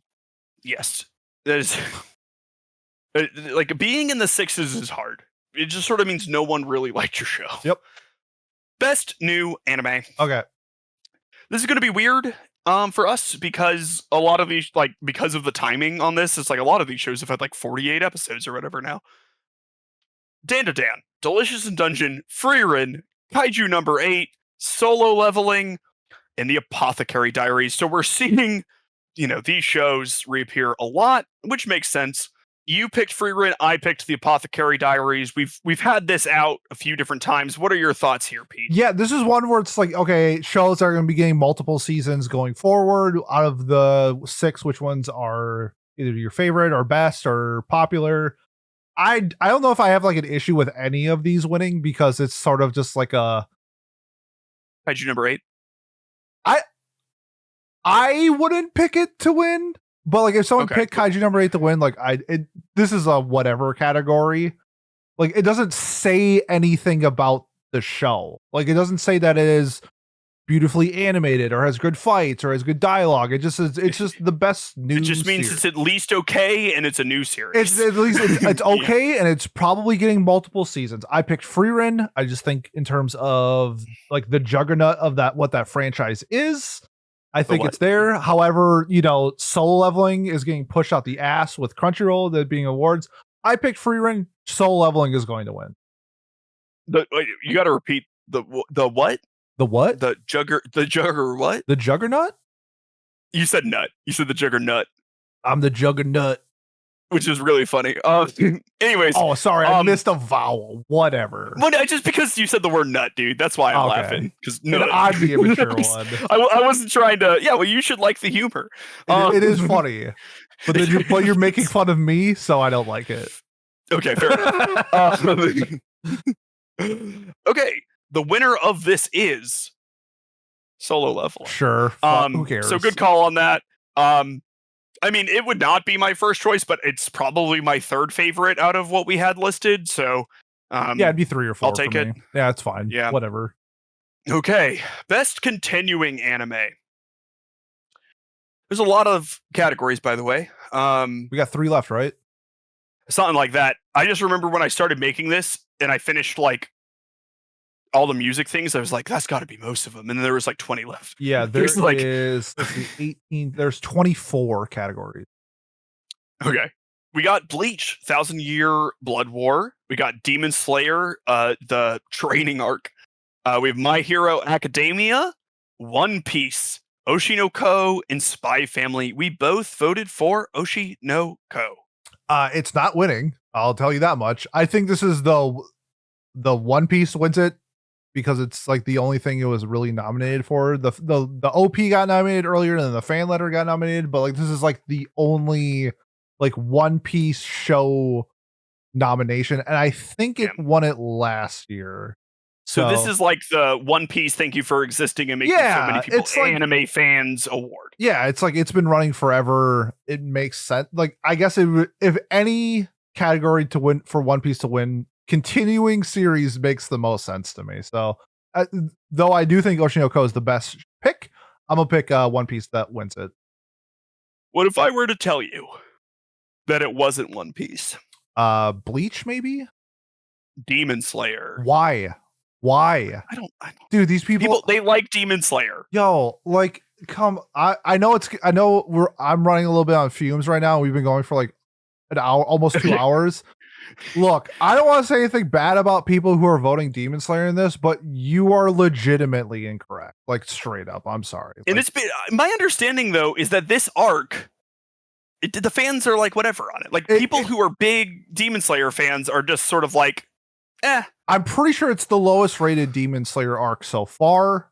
It's I know like the content of it. I read the manga, so like I know what like this arc covers. So it's just like it's a setup arc. Like yes, things happen in it, but it's not Tokyo Blade.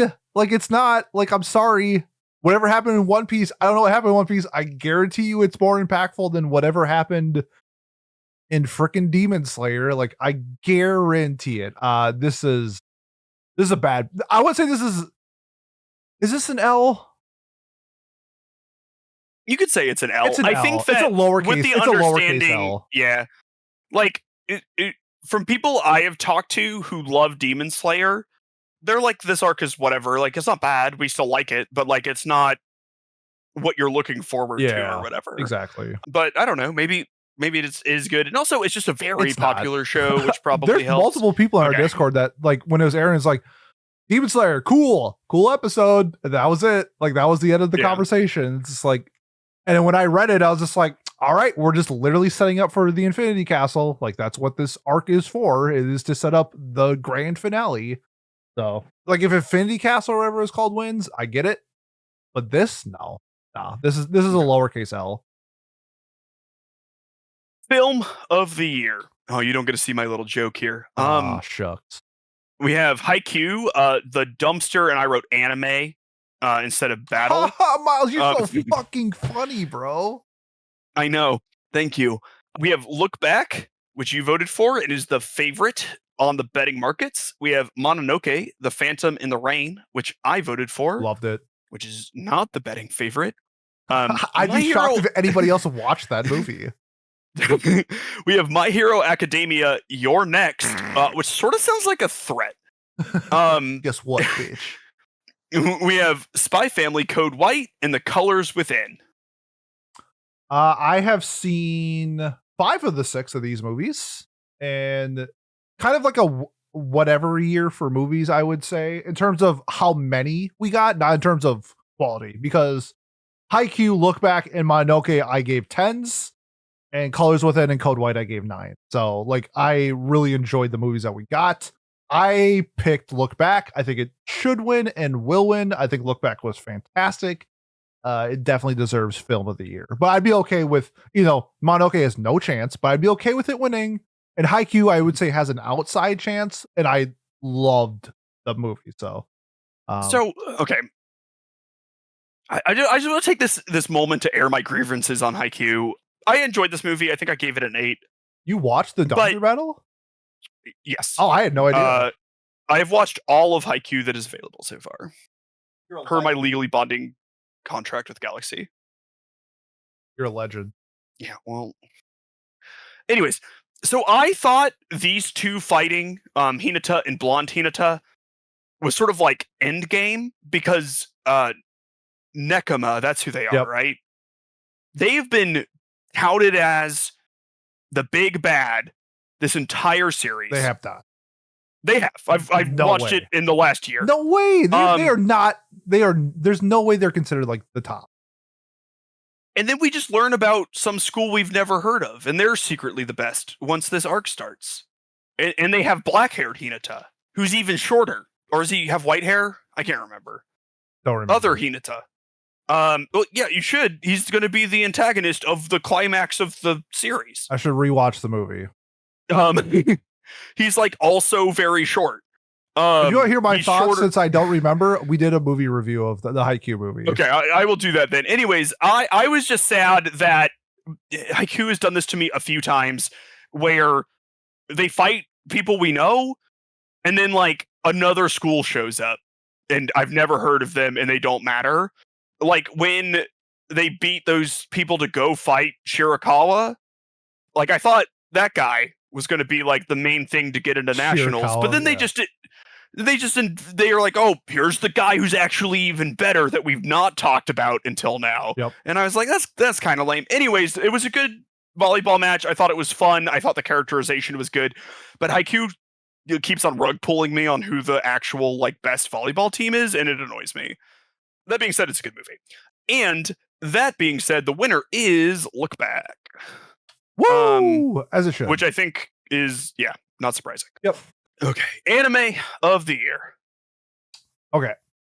We are finally here. Now, I want to see if you can guess the nominees for this. Well, they already been out. So it's what? Frieren, Apothecary, Kaiju, Solo, Dungeon Meshi, Dandadan? That's exactly it. Okay. Yes. Yep. These are, you might notice, the exact same nominees from Best New Anime. Okay. What won Best New Anime? Solo Leveling. Okay. Solo Leveling's gonna win Anime of the Year then. That's my pick. Not a bad guess. Going off of precedent, I voted Apothecary Diaries. You voted Frieren. The betting favorite was Frieren. Yeah, and Frieren should win. Same thing when I go back to my best animation discussion. I think Frieren is a generational anime. I think it's something that will be talked about for decades for what the show did. I think it's just above everything else that came out last year. Even though there are stories that I love that came out next year. I don't think anything even comes close to touching Frieren. Yeah, I think Apothecary Diaries is better than Frieren. I get but it. I don't really have it. Look, I'm happy it's here. I'm happy it got nominated for Anime of the Year because honestly, we have 5 shows that predominantly feature action and all of that, and then we have like an historical piece. Mhm. So I'm just excited to be at the party.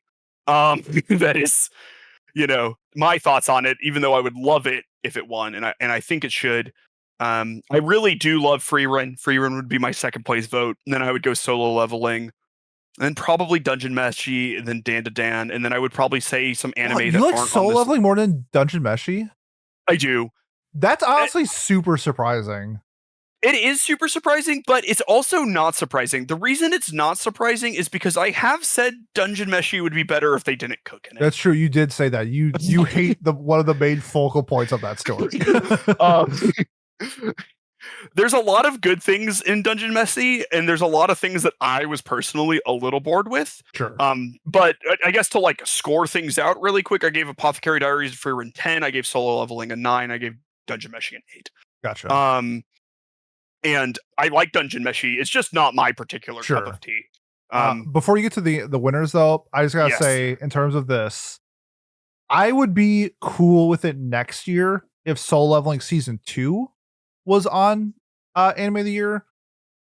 I think this is maybe part of my rant that I want to get to, but I think including something like Season 1 of Soul Leveling, when you are the Crunchyroll Awards, and I understand that you are wanting to promote shows that you are putting a lot of money into it. Like, I get it. I get why Kaiju number 8 and Solo Leveling are on everything.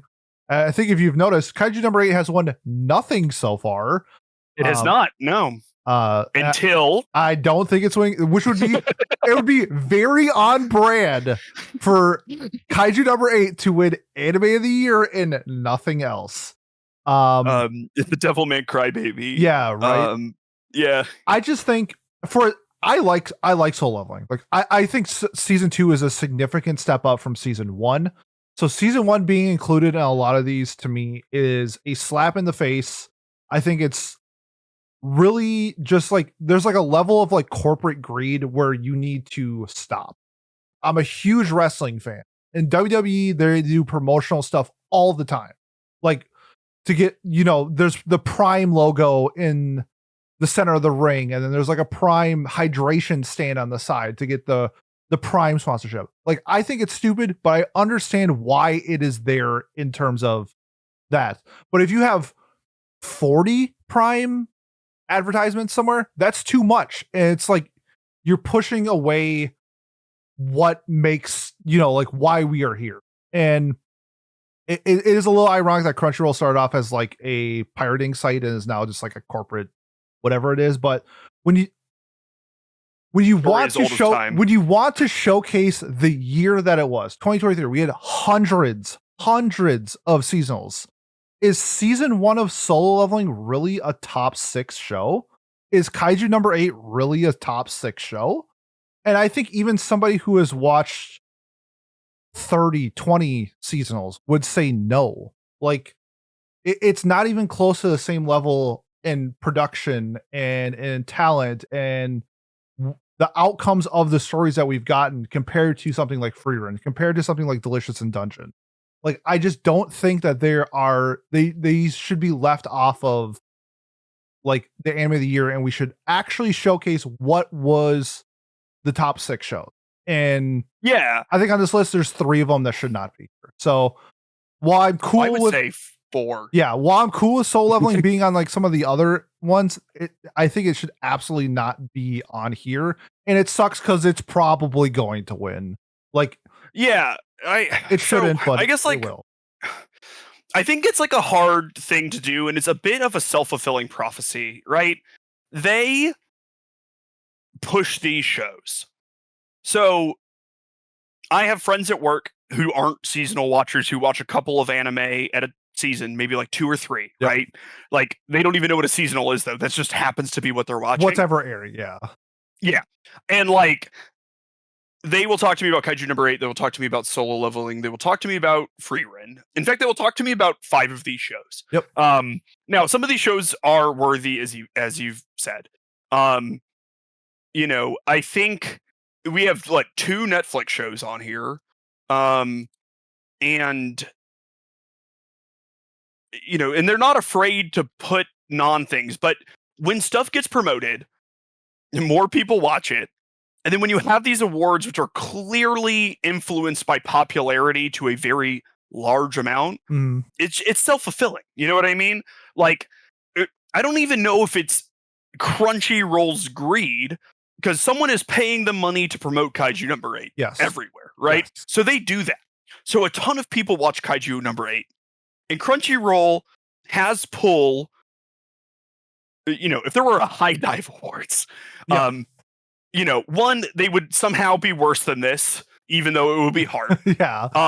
And like they wouldn't work, right? They would just like have anime from 2007 on there or something. But like that, the brand High Dive wouldn't be drawing in as many people as Crunchyroll. Like I know a lot of people who are anime casuals who watch Crunchyroll. They have a Crunchyroll account, but they're not going to look for anime anywhere other than Crunchyroll and Netflix. And honestly, that gets you 90% of the way there. You know, and that's not me like, I don't know. I'm not trying to like gatekeep that. You know what I mean? So if you're trying to, you've promoted these shows, and some large percentage of your audience, like any given audience, a larger percentage of it is going to be casuals than like diehards, right? You know, we're in a community where out of the people who do seasonal reviews and stuff, I'm watching like somewhere between 8 and 12 seasonals a season, and that is low for our community. Yes. That is very high for your average person who is interested in this. You're in the top 1%, I would say. Exactly. We're in the same percentile, probably. And you watch probably twice as much as me. Yep. If you're rounding to your nearest one. I got you. Yeah.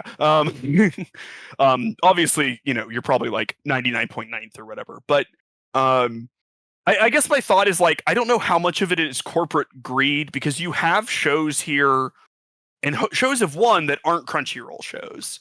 But that's like, I think we got, there's like a pre-Sony era and a post-Sony era, and we are in a post-Sony era, and I think we're going to continue to see stuff like this.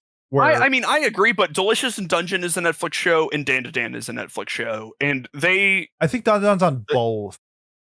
Was it on both? I think it's on Crunchyroll and Netflix, if I'm not mistaken. Okay, I saw it premiering on Netflix for what it's Science Saru. It was almost certainly Netflix, I think, actually, because they have that deal with Netflix. Yeah, Dan to Dan is on Crunchyroll. Oh, okay, count it.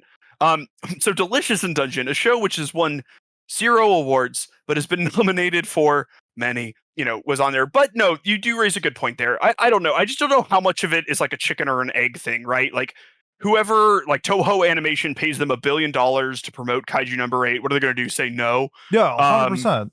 Yeah, and then everyone knows who Kaiju number 8 is now, and they'll be disappointed if it's not on this list. We're like, on the same wavelength. We're on the same wavelength, but there is a limit that we don't know until we like feel it.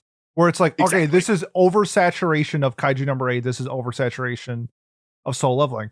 I don't know how many people share this opinion, but I think it's just kind of what it is. And the truth is, in the West, this is viewed as our Oscars. Whether we like the production value that goes into it, and like that's what sets it apart from like Anime Corner, Anime Trending. What do you say, Anime Award? It's like, yeah, well, this is industry people, right? Yeah, they put this on industry. They put hundreds of thousands, if not millions of dollars into it, and so it's like when you are, I guess it's like this. It's you have a like whatever the public thinks about you, and when we come to stuff like this, you get to choose how greedy or how out of the loop you want to be in terms of wanting to push the product. I just think this year it was too much. It reminded me a lot of the My Hero Academia Awards when that won everything and it was nominated for everything. And we saw like I thought it might be a little different from like changing how we structure things like last year where we saw Chainsaw Man get nominated for like 25 things and won one. And it's just like, okay, maybe the big shonen properties aren't going to win everything. And this year it's like, I feel like we're going back a step instead of going forward. But I guess we still need to hear what won, because if something if Delicious and Dungeon won, I think that's all. Like Crunchyroll is like on brand for like so many different things. Like it's done the thing where it's like the super popular shonen series wins 15 categories, but then anime of the year is some random show that like 15 people watched. Like when Apari Ranman got nominated for anime of the year, it's like, who the fuck watched Apari Ranman? I did. I dropped it. Or we can do the My Hero Academia Awards, where it's nominated for 17 things and wins 14 of it. I just think of how we're feeling right now. Man, Solo Leveling is going to win. I just know it's going to win. Just say it. Yeah, Solo Leveling won. Son of a bitch. Dude, that's so. But there is. I did do a joke, and I thought you'd be looking at the slides where I say Freerin and then I say LOLJK Solo Leveling one. So think that's funny. You know, as someone who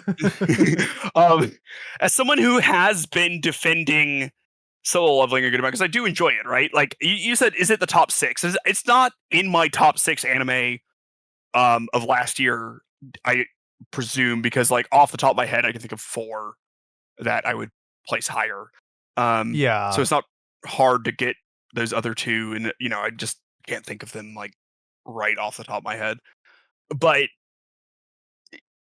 you know, I do agree. Like I think it's interesting how it goes. Like we have, well, what do we have here? So we have, is Delicious in Dungeon a shonen or it's a seinen? Seinen.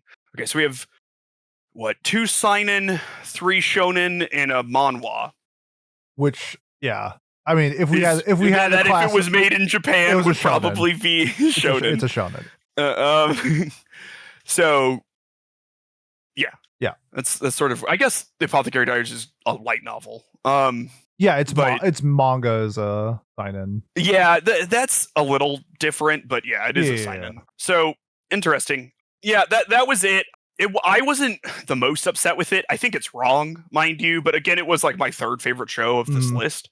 But I do understand that it's not the correct choice, because I think, like, one, should it even be here when it's like an intro arc sort of thing, and we have an arc that pretty much everyone agrees is better going on right now, and then we have, you know, shows that we love like Girls Bone Cry, Dead Demons, etc., that aren't on this list like at all, you know. I just remembered something about this year's awards compared to what last does it include? And the fact that freaking JJK won Anime of the Year last year for Hidden Inventory, which is 6 episodes or whatever, and Shibuya is not nominated for anything in this award. Yep, JJK was nominated for one thing. Turkish voice actor or something? Yes, it was Hindi voice actor. Hindi voice acting. Yeah. Man, it's just the structure of this year, like with them doing like the time frames that they're doing, like including shows from 2023. That way they can like flatten it for the years following. Like I get it, but it just seemed really clunky this year. Like what I think is weird is that this is a larger selection of shows than we are ever going to see and have ever seen. And I don't know about even though I like a lot of, well, I think so, because like that are in the pool, right? Because it starts at 2023 and it goes through what? In terms of that, yeah. I thought you meant like number of shows actually nominated. Okay. No. That's what I'm saying. So like that, even though I like a lot of these shows, right? Like I love Freerin. Should it be nominated for best drama? I don't know. Like, yeah, like, you know, like for that aspect of it, unless it's just like, and it's tough because you could be like, okay, what's the best show that could reasonably qualify as a genre? And then of course it should be in there. Yeah. But do you want to be like, what shows are the best because of the drama that they have? I would say no. Yeah. Agreed. So, I mean, that gets to the end of it. I guess what I would say more than anything is I know it's just, I have a selfish need or want because we have our own awards. But really find a community that you mesh with at least like, I don't know, 60% of the time. It doesn't have to be 100%. You're never going to find that. But find like a community and mesh with and like engage with those people and have like your own awards and whatever, because you know, we see different communities with like Anime Trending and Anime Corner where they have like their skews towards different shows that I'm not particularly a fan of, but like if you are, like that should be your like crown jewel. Like that should be like the award show that you are wanting, because like for me, as somebody who does this, like I take so much time to go not only consume all of these shows, but like have an unbiased reasoning of like why these shows should be included. And when I do it, I would love to see it reciprocated within like with these awards and other awards. When you don't see that, when you see like shows that like are so out of left field, to me it kills like credibility, and it also just, to me, it shows that like you're doing this for different reasons. So I would just say, if you like our awards, I would love if you continue supporting it.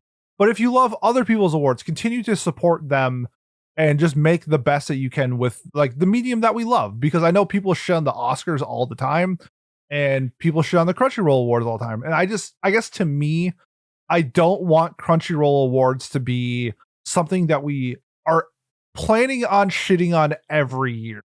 And that's kind of what it is.